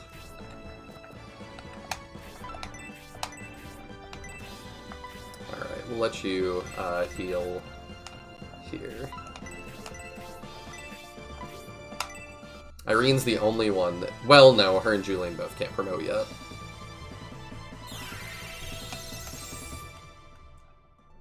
Interesting how just some characters get strong with no grind, while others need to be a bit babysit to become great. Don't overlook Irene, that's my tip. I mean, she's very much struggling, but I hear you. I will try not to overlook her, but I'm running out of patience for Irene a little bit.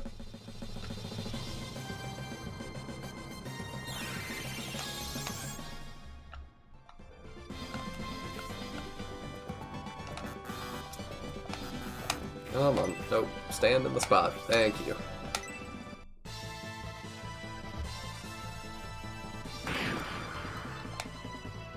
I love Symbiosis Ha on his special attack. I call it his quack. It does kind of sound like a quack, huh? I could freeze. I kind of want to just go for the sleep again. Spirits, help me. I also go by Kane Magnus, and I'm starting to do Shining videos over there. Oh, there we go. So the naming thing is an interesting coincidence. Yeah, it is. But good luck on the Shining videos and stuff. I'll sub to you, and if you ever need assistance with a Shining thing, or anything else, just let me know.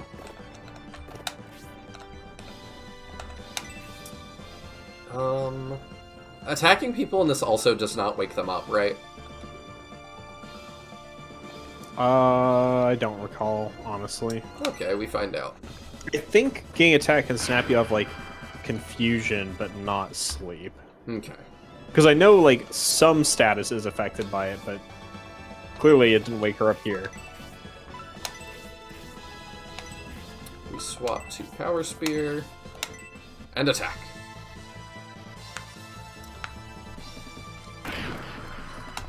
That's not great. The main problem with Irene is she hasn't gotten a single weapon upgrade yet. Yeah, that is definitely a large problem for her, I'm realizing.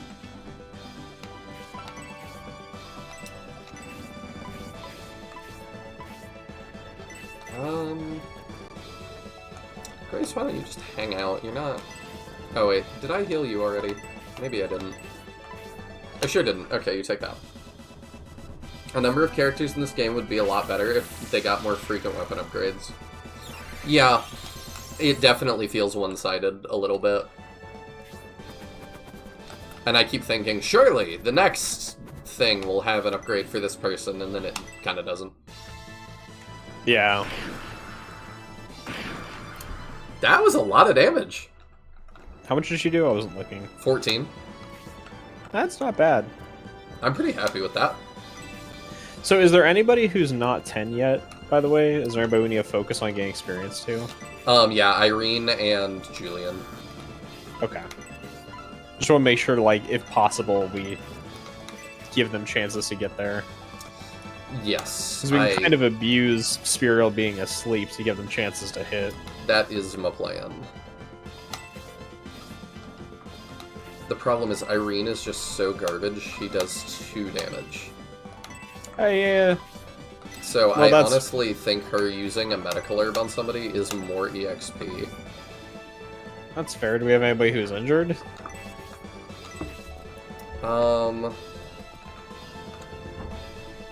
Let me see. Sorry. I think you can pull up a status screen if you select an open tile.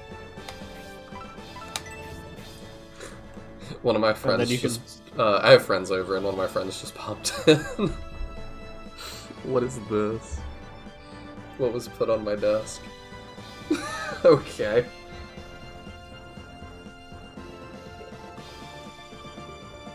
I have some friends staying with me for a little bit, and I guess they went out. I got Ocean Bomb. Is this sparkling water? Yes, okay. Peach sparkling water. Sweet. Okay, let me do HP here. Yeah, this is actually a really nice way to do that. Okay, Yeah, a so little easier than scrolling around. we can heal Obright by 1. And that's it. Okay, well, we do that. How much I experience does she need? What's she at? suppose. Ugh. She needs a lot. Well, I think we just poke then. Like, take our chance to abuse the sleep while we can, and she can always heal after.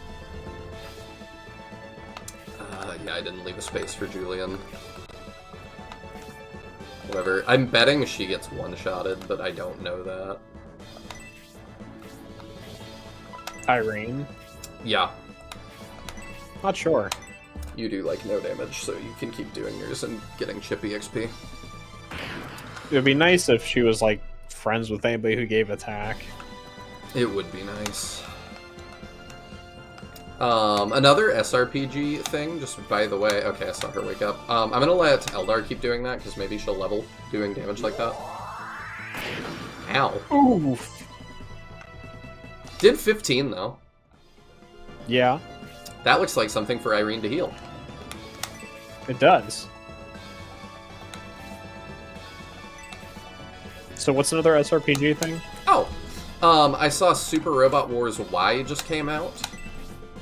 And Oh, okay. I just thought it was really cool that I opened Steam yesterday night, and it did the pop-up banner, like the huge ad that says, like, Super Robot Wars Y out now. And I'm just like, anytime I get an SRPG on that banner ad, I'm just so happy for the devs. I'm like, yes!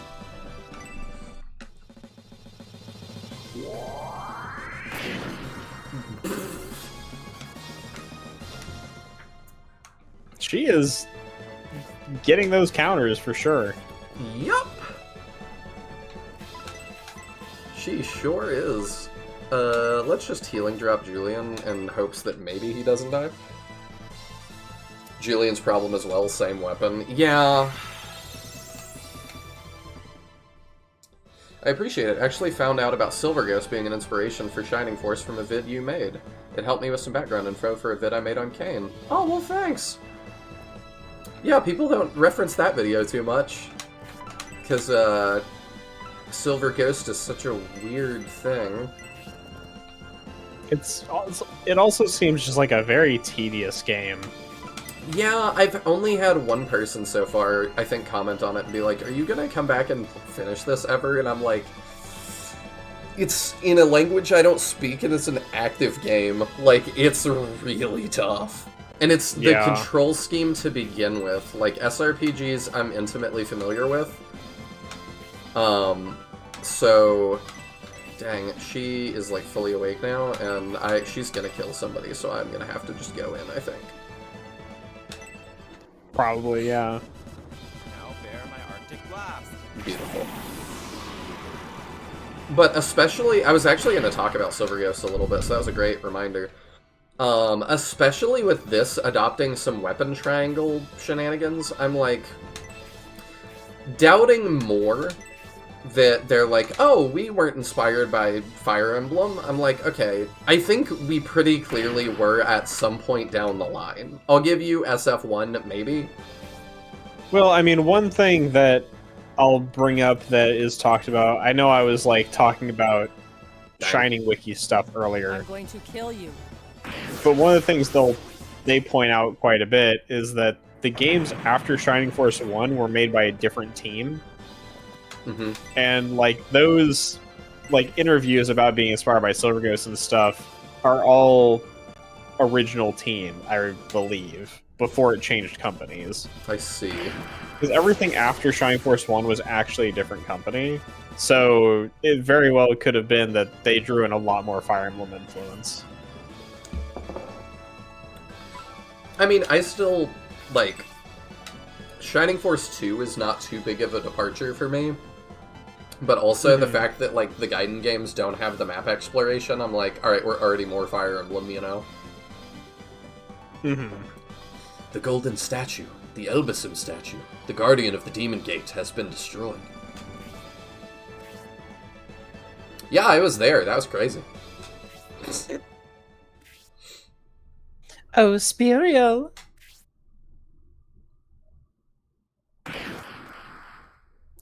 Oh no. I didn't know they could move that fast on the map. Damn you. Oh! You, High Priest, your powers are woefully insufficient. It's the guy from Shining the Holy Ark. It is. Okay. Serious Lol says it's him. Sinister says, I buy Shining Force and not taking inspiration from Fire Emblem about as much as I buy Three Houses not taking inspiration from Persona. Well, I think that's a little different because Intelligent Systems and Atlas did a crossover in Tokyo Mirage Sessions. So, like, Yeah. they clearly are friends, at least to some extent. The only reason it's like a point of discussion for Shining Force is because they explicitly said we didn't. Yeah. And maybe Three Houses said that. Maybe they said that. I don't know. But if they said that, yeah, I would also side eye that. Mm-hmm. Calm has the RGB lights. He's a gamer. It's him. I need to just put my hair over my eye every time I speak as Julian. You do. Go. The strongest of the Vandals, you. You shouldn't be interfering. You're not supposed to. The strongest of the Vandals. So, Galm is a... Well, Shining Force 2 says there's only 3 Greater Devils. No, it says there's only 3 Devil Kings. Oh, thank you. Okay. Like, Creed is a Greater Devil, Yeah, and so you're is right. Odd Eye. Okay, so I'm gonna put Galm as a Greater Devil then. In my Yeah, mental I feel like he's a Greater Devil. Part of what I feel like, and I think, I don't know how much we get into Galm's motivations. He's really kind of a vague character for a lot of things. I personally put Galm as like the level of the Devil Kings, but without the ambition. Because I feel like Dark Soul is not particularly powerful. He's a Devil King because he tried to take control and ruled over other devils. Like, so to me, Devil King is not necessarily an indicator of power, but of status. I see. Whereas Xeon, we know, is super strong. I believe there's some kind of... I don't know if it comes from official lore or whether it's fan theory that kind of like Xeon's the strong one, Dark Soul's the smart one, and then Lucifer was kind of in the middle. I see. And any, like... We moved away from them being called the Devils, and I'm fine with, like, the in-universe explanation of different place, different name. But do we think that maybe Galm was Lucifer at one point, and then they were like, okay, no? I don't think so, personally, because if he's Lucifer, in theory, he should be sealed in Ark Valley. Oh, yeah. So I don't think he is. And the way he behaves, to me, doesn't mesh with the Devil Kings. Okay. He's not trying to, like, overtake anything or whatnot. And as we get further into his motivations, I feel like there's a slim chance, but I don't think they were supposed to be the same character. All right. Good thinking. I'm just exploring everything here. Mm-hmm. Why do you stand in my way? Do you oppose Bolzome's intentions? Bullzome's awakening is near, or perhaps has already begun. I came here to see for myself. His portrait is so good. It's great. If that's the case, Golem, please don't interfere.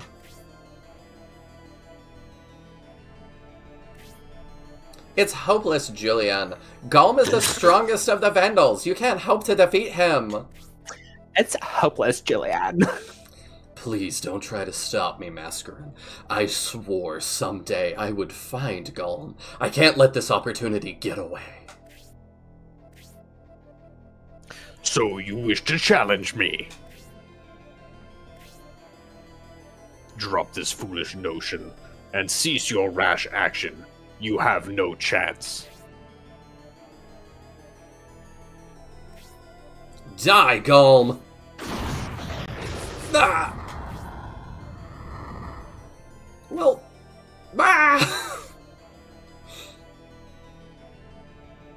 to the third game with you. Julian! Priestess of Bullzome, this interruption has delayed your impending date with Destiny. I suggest you rest and prepare for my coming when we meet again. Your end rapidly approaches. Okay, so yeah, he does seem to be on his own side.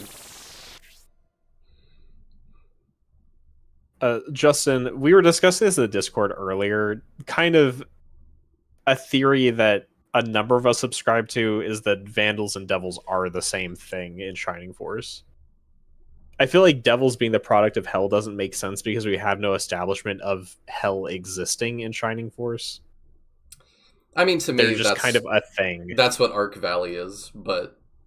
Kind of in a sense, but I don't think it's the same way as like Devils and other media. Yeah, I definitely think it's a little bit different, and I've kind of had to, like, come to grips with that, getting more into Shin Megami Tensei, which I still, you know, that's another series that has 50 bazillion games, and I'm playing my first one. But they just call everything demons. Everything is demon. And I just have had to accept that it's like, the Japanese just have a very different concept of what that means. Yeah, it's just kind of like an evil creature, basically. Even the good ones are called demons. Like, Yeah. It's just a word that they use, kind of like yokai, I think. And maybe Yeah, yokai, well, I mean, like, works better because we, as Americans, don't have, like, a pre-established connotation for that. Well, in Zatch Bell in the original Japanese, all those little children are devils. Like, they're trying to be king of the devils. And it's just like, they just look like little kids from another world. It, like... Yeah, I agree with you. It's just they kind of like throw those words around without ascribing any of the traditional sense to it. Yeah, which I think is odd. It is weird to me to, like, just grab things that, like, exist in other cultures and then be like, no, but, like, it's not that thing. I'm like, what? It has very little to do with that thing. I'm just kind of like, what? Like, I side-eye that a little bit. But, yeah, I agree with you that is what Shining Force does, I think. We've debated back and forth that, like, are the devils, like, a race? And the answer is, like, kind of, but also kind of not, but... Yeah, I feel like in the sense of the theory we're kind of working with, that they are the same thing as Vandals, and that Vandals are made from the spirit being in somebody and them being evil, it's not a specific race. Like, if Peter got a spirit and Peter turned evil, he'd be like a Phoenix Vandal or Phoenix Greater Devil. I'm just picturing Peter with Sasuke hair. Golem, what a terrifying being. My OC do not steal. You poor thing. If only Golem had not appeared, I could have protected you. I will heal you, Spiriel. I promise. Stop! What are you doing with Spiriel? Golem has saved you all. I let you live today, but the next time we meet, nothing will save you. Okay, bye. Julian is in the rapids under the waterfall. We must rescue him quickly. His life is in danger. Totally. Yo, I'm not going. We might act quickly. What are we doing? It's already too late. He's gone. Ignore it. I want to rescue him too, Symbios, but I fear his odds of survival are just too slim. We must let him go. Sucks to suck. By the grace of Elbasim, how can you say such a thing? We must search for him. Khan, how dare you talk to King Benetrim that way? I met this guy yesterday. Do all soldiers take matters of life and death so lightly? Life is precious. Besides, he is our friend. Actually, he's died too many times. His relationship with nobody is friend. Our friendships have decayed greatly. I mean, it's not totally untrue. If you keep dying, I am like, alright, you're getting the bench. Forgive me. What you say is true, Khan. Let's go to the bridge up ahead that crosses over the rapids and see what we can do. Benetrim continues to be, like, the best Shining King. Oh, he's great. Like, both as far as kings go and as far as advisors go, he's really way up there. Edmund, who lost his right-hand man, and Elbisem, which has lost its guardian. So many problems. I also understand that, like, this is not, of his own will, but it does mean something to me that he is here with us in the thick of it. It's not like Astral, who's like, go, my Pokemon, go defeat all of the things, like... Yeah, I feel like Astral might be my least favorite advisor, honestly. He's also not even with you for, like, half the game. No. So there is one item to find on this map. Yes, I'm just trying to figure out the where. I'm wondering if it's just at the thing. I assume I go to the bridge to move on. Yeah. Really? I can't... Surely I can inspect this. The hitbox on it is really wonky. I'm not turning, it just does that. Yeah, it's got a very strange hitbox. I think it's because it has to align to the battle grid in, like, a weird way. Just how... Is it with this? It is on there somewhere. Oh, I'm not sure Lord. where you need to stand. I'm wondering if it's like this... There's an invisible corner right here. It says hidden in the side of the statue. There we go, okay. Oh, and Justin says you can go back to the village too before the bridge, which is probably a good idea to promote Thank you, yeah, I would definitely... before we do that. progress.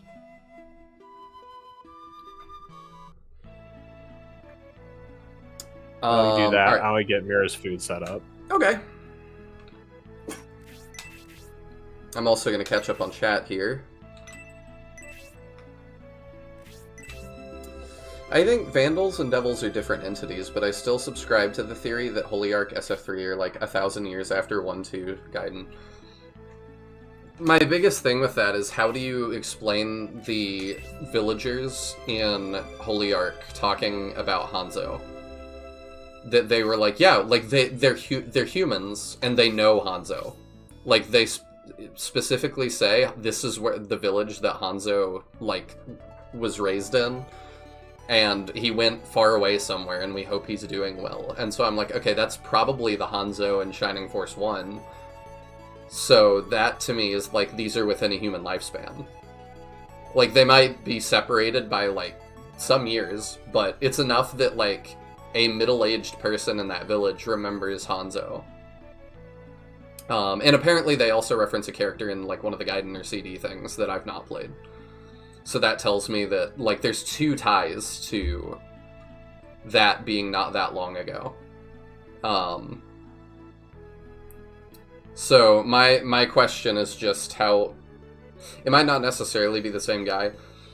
Yeah, that's a good point, but don't they also reference somebody else?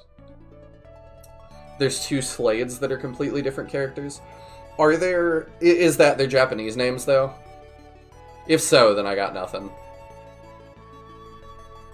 Because I know it's like, well, there's two Lukes, and it's like, okay, but in Japanese, like, if you go by, like, their actual names, there's not two Lukes. You have Luke and Lug. Alright, so she gets HP, MP, attack, defense, agility. That's not bad defense on a mage.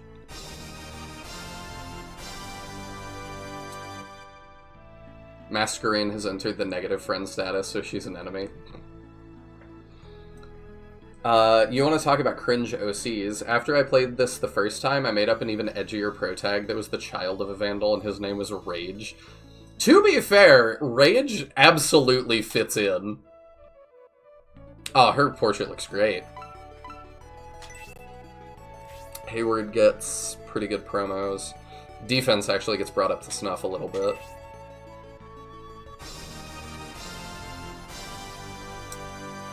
Let's see. I assume that it is assumed that Julian is gone. So now you have 12 again. Oh, yeah, enter Justin, which was part of my strategy to you from an earlier thing without spoiling. Okay, I appreciate that. Oh, he looks so much better. Puberty hit Hayward hard. Alright, Sybil.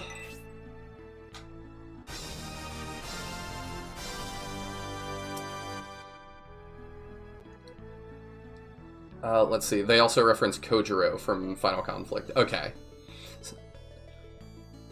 In Japanese, Shining Force 2 Slade has a different name.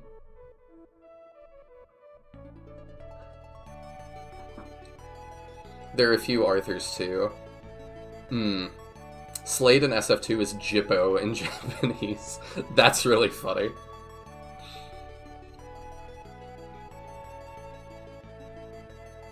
I think Holyarch's Arthur matching Shining Force 1 Arthur's the only Japanese dupe.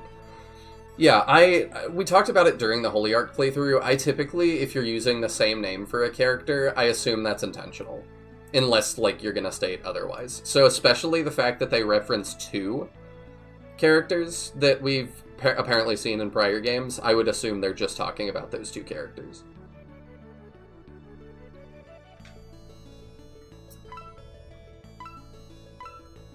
Alright, we'll do Khan next. Okay, his attack. I appreciate the extra attack on him.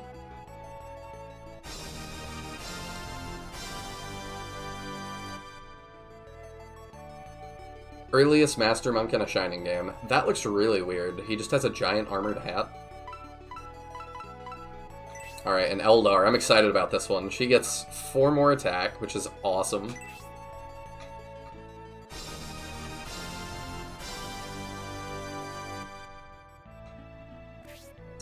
Alright, we've done that. We've revived. Let's save. And then we shall continue.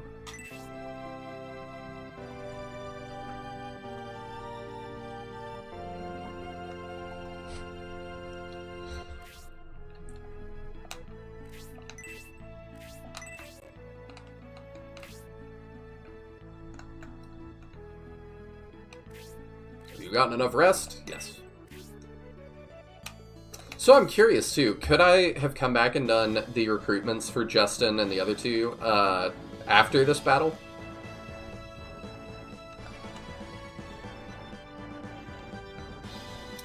I just kind of want to peek over here. This isn't the time for a detour. We must hurry to the bridge to search for Julian. Okay. So that is, like, actually a load zone. Is this other one, too? Oops.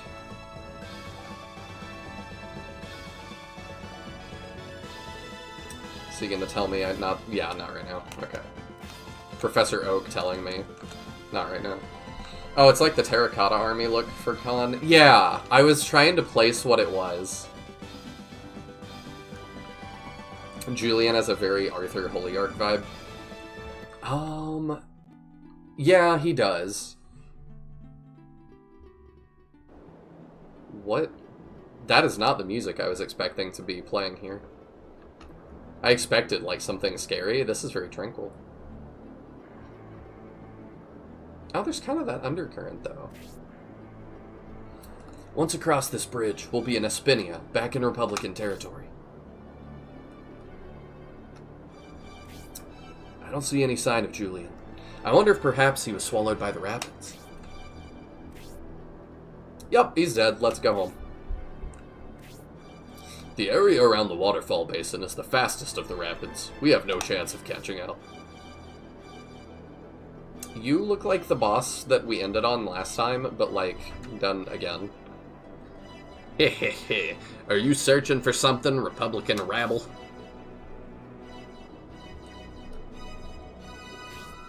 I'm surprised you didn't notice us. Do you feel that safe having reached Berend, or are you just preoccupied? You Imperials are far more tenacious than I expected. Won't you let us return home in peace? You've caused a good deal of trouble for the Empire. Why should we let you pass? Because of our dashing good looks, and, because you like how we're dressed. You've abducted our Emperor and declared war against the Empire. We will not allow such outrage. Forward, men! We are the most elite force in the Empire. We shall eradicate Symbios and his treacherous compatriots. Don't even let one escape our wrath. While we're searching for Julian, what an infernal time to run into the Imperial army. However, we have no choice but to prepare for battle. Yup, seems like they're gonna be a problem. I fear for Julian, but we can't risk our cause for him alone. Be careful against General Garzel. He is strong and has defeated many. He will be well prepared for us.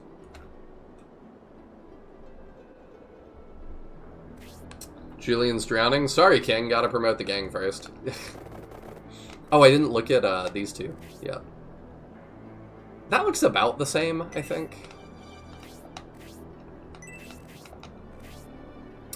Sybil's too, but she looks a little more refined, I think. Alright, what map? What are we looking at? Okay, one of these rocks definitely has an item on it. Oh, what an interesting map. Do we have a laser eye or anything? No? Okay. I'll have freeze and sleep. Ah, okay, we gotta keep our bird alive.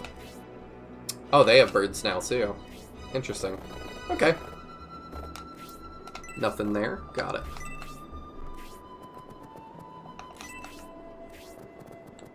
I like the music, but I feel like Teodrin's gonna say he doesn't because it's...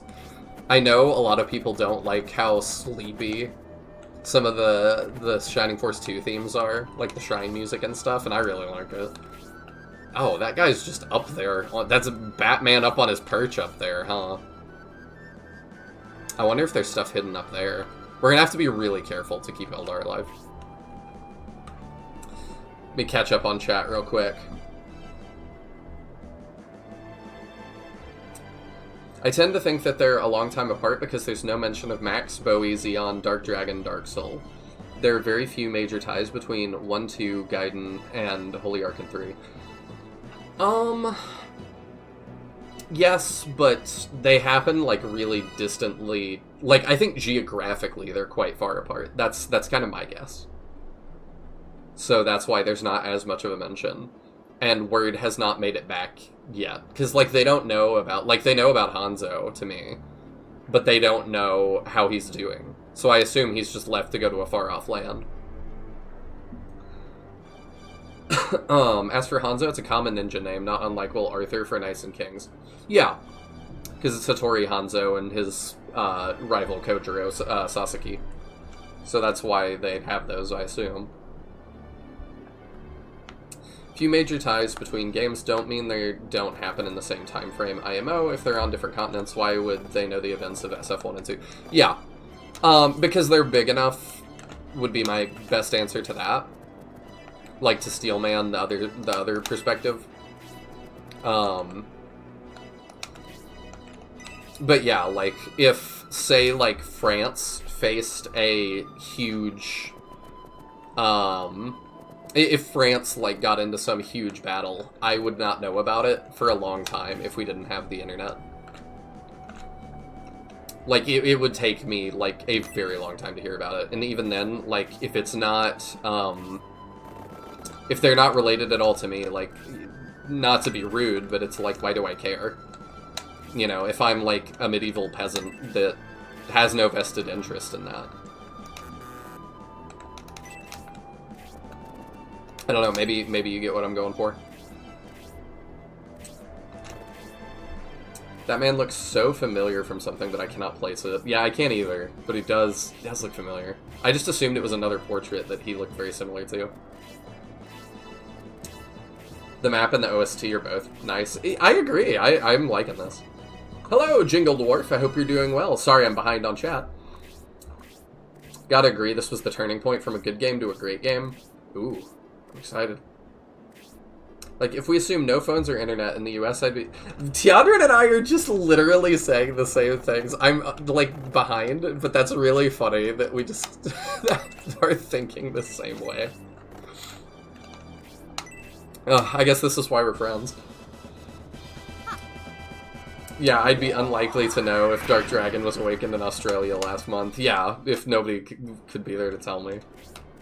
Benitra might have good advice. Oh, whoops. Not that one. Yeah, let's do that. Careful, Synbios. There must be a reason for General Garzo's confidence. Keep the troops together. Yeah, I definitely assume he's up to something. I just don't know what yet. Doesn't look like a laser eye. I don't see one on the field, but I'm never counting it out. I loved SF2's soundtrack, and after I found out SF3 was composed by Motoi Sakuraba, I fell in love with its OST super hard too. It hasn't made quite the same impact that, say, Shining Force 1 has on me. What are you? I haven't seen you in a while. Imperial Knight. Okay. But I'm liking it so far.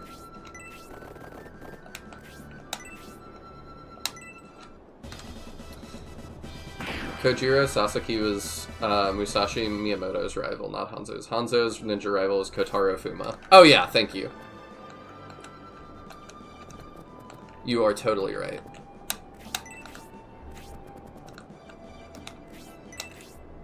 More than Dentares, Sybil, and Synbios, I think having Oberite with a ranged attack axe option is a must for the triangle advantage. Now you have flying spears.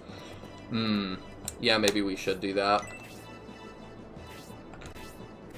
Neither Dark Dragon nor Xeon really causes any widespread distraction.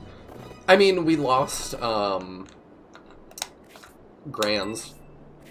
So, like, I would count, like, the hole he opens, I would say is maybe widespread, but that would also be, like, you know, if Japan got hit by, like, another tsunami or something, like a huge natural disaster, yeah, barring internet stuff, it would take me a good while to hear about it. I don't know that I have any, but I speak to some people in Japan, but I don't know that I'm close enough to any that they would feel the need to send me personally a letter telling me that that had happened.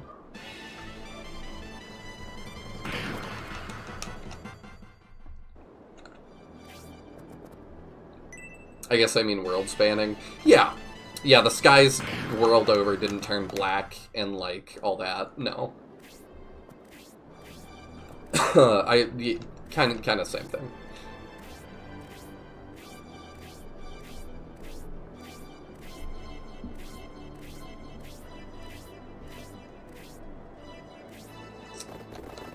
I think if that mobile game... Well, I don't know. I was going to say, if the mobile game ever does come out, like, I wonder... Oh, I can drop down here. Ooh. Okay.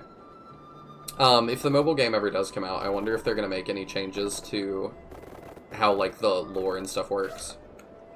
That's a good question. Oh, hello. Hey. I just wonder if they're going to specify anything, or, like... I mean, honestly, I feel like if the mobile game comes out, really what we're going to have is something very Heroes-like, where it's just people being summoned to help in some other world. Maybe. I feel like they're more likely to do that than try to, like, rectify making a sensible reason or really go through any of the stories. Funny enough, the back of the American SF2 box art implies Xeon's Galaxy level IMO. Yeah, but the front of the American Shining Force 1 box art implies that Max is, like, Arnold Schwarzenegger levels of ripped. I mean, have you seen the Your Babe ad for Shining Force 1 in the US? Like, oh, no. Let me see. Is this something I can show on stream? I mean, it's only to the level of, like, I feel like, well... I'll DM it to you and you can decide. It's kind of like, old fantasy paperback level. Okay, I mean, where it's not like, but probably. like this ad, I don't think anybody considers like the Western art for Shining Force material to be like canon. I DM'd it to you. Okay, I don't It's ever. a real odd ad. I don't ever consider like Shining Force. Like, I don't ever consider American box art or American produced things to be canon to Japanese franchises unless they say so.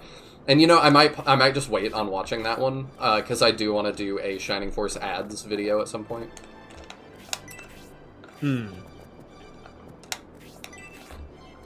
I just think that'll be interesting to like go through all the ad materials and see like how were they advertising this, how were they promoting it, like did they do a good job? Okay, no item there. I'm assuming there's items on this map. Sorry, let me check. There are 2 things, both of which are relevant. Okay. One The is in treasure that chest is probably the more relevant one. We're gonna babysit Eldar to make sure. SF1 and 2 each span 2 continents, and the length of time from SF1 through Gaiden is probably 2 decades. More if you think Bowie is a descendant of Max. I mean, I feel like Bowie being a descendant of Max is a pretty far-flung theory. I was gonna say I've not played the Gaidens, so I don't yet. Anyway, we're going to, and I don't really want spoilers on them. But at the moment, I do not consider Bowie a descendant of Max. No. There are... I don't know that we really have anything from the games implying Bowie's parentage. There are some implications. Yeah, I mean, like, specifically his father, since we're, like, trying to time to other protagonists. I don't think there's anything that really gives any inclination for Bowie. There is one other protagonist in the Gaidens who does have notable parentage, but it's also not Max. Max doesn't have any known descendants anywhere in the lore. I've heard that he does. But it was in one of the much later Shining games, and this is something Neutral told me forever ago.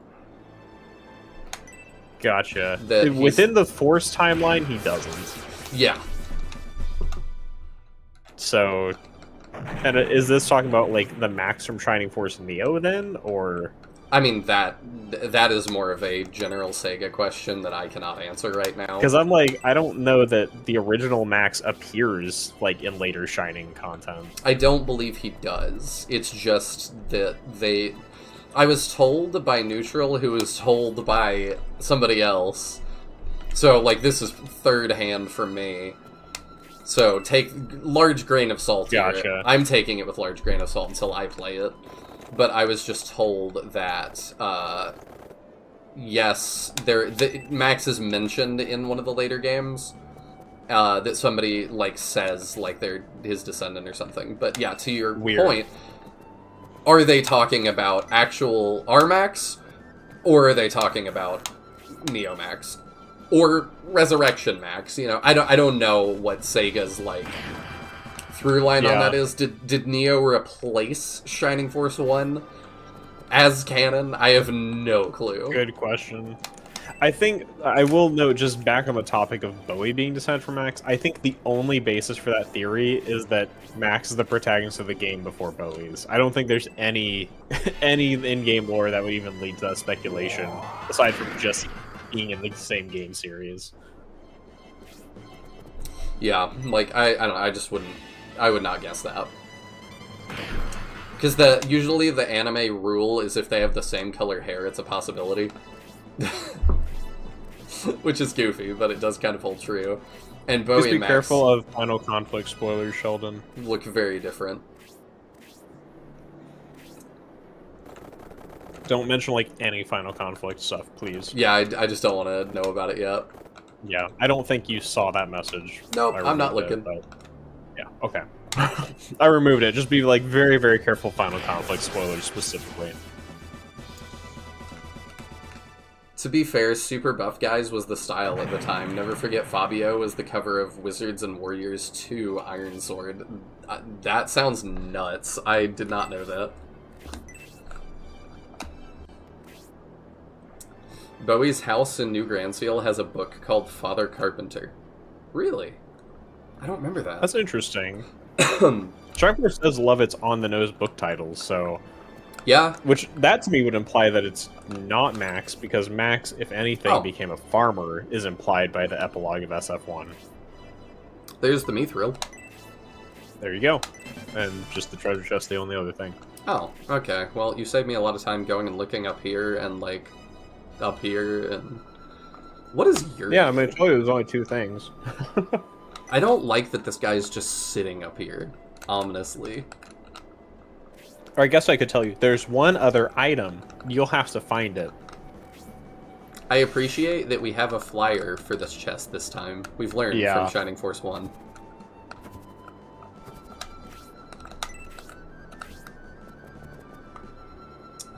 It can be a little annoying if your Eldar is underleveled, though. Ours, luckily, is not. We're just gonna have to be careful. Now bear my Arctic blast. But yeah, I also feel like if Bowie was a descendant of Max, he would, like... He would be a little more special than he is. He's kind of a nobody. Although, to be fair, Max washes up and becomes a nobody. Like, he intentionally chooses to kind of just start a normal life. Yeah. So I don't know. I feel like you could argue that, like, he could have even just literally not talked about his past. I suppose. He's a man of few words. Yeah.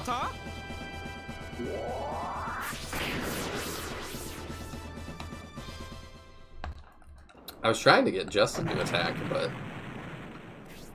very late in the turn order.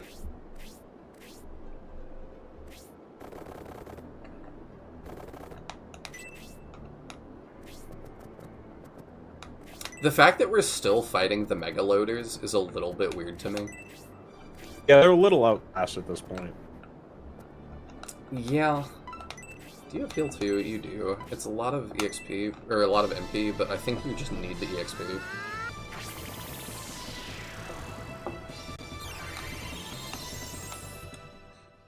$10 is a lot for her.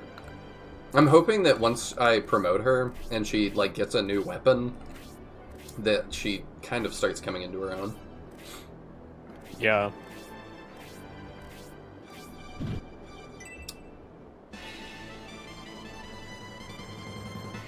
I appreciate that, Magnus.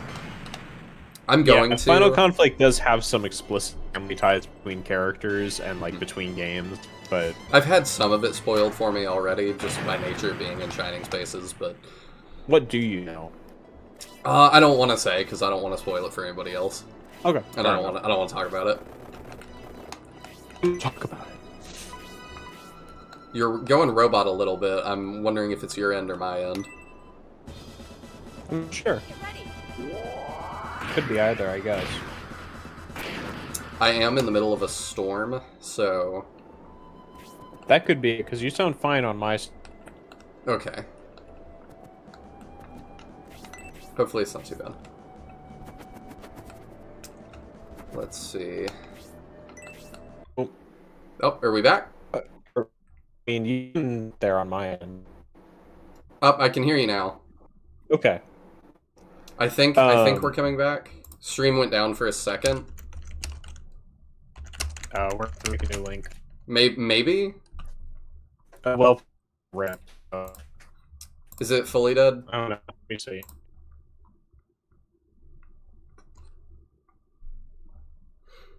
I'm checking. It seems like we're still okay, maybe? We dipped for a second, but I'm not sure. YouTube is... Okay, YouTube's back. Excellent. Okay. I think we're still live. That answers that. You seem up. Cool.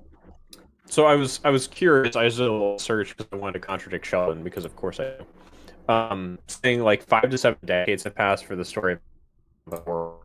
Oh, or you're whatever. still a little bit robot. Although if the stream went down, I feel like it's your end. Definitely, it's definitely my end Am I bad enough you can't understand me? for a second, but now it seems like we're maybe good. So anyway, the point I was going to make was the story maxed around or like 5 to 7. Sorry, it smooths out, and then it's like, all right, we're good, and then it freaks out again. We'll get into that in just a second. Let me see if it's actually going to smooth out or what is going on. All I can do is like watch my little YouTube thing.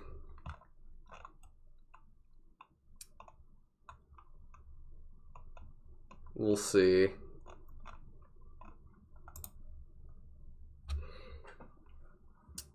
I'm looking at what it looks like for viewers here, which is not good.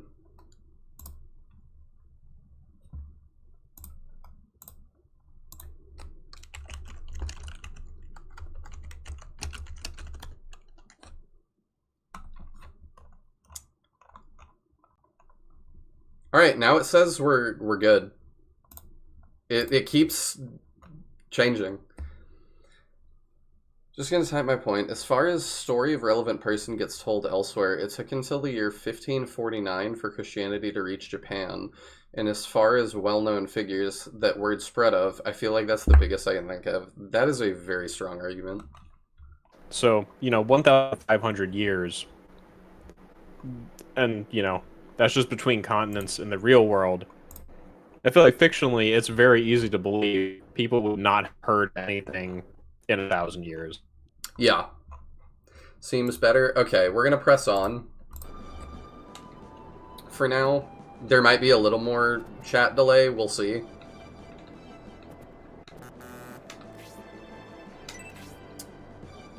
I need to. I don't know. Like Comparing 5 to 7 decades to 1,000 years. I need to set up like some. If I was a programmer, I would set it up so that every time that my stream actually died, it would give me that.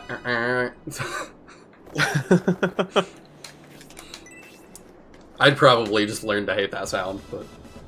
Prepare to die. But yeah, I think that makes sense.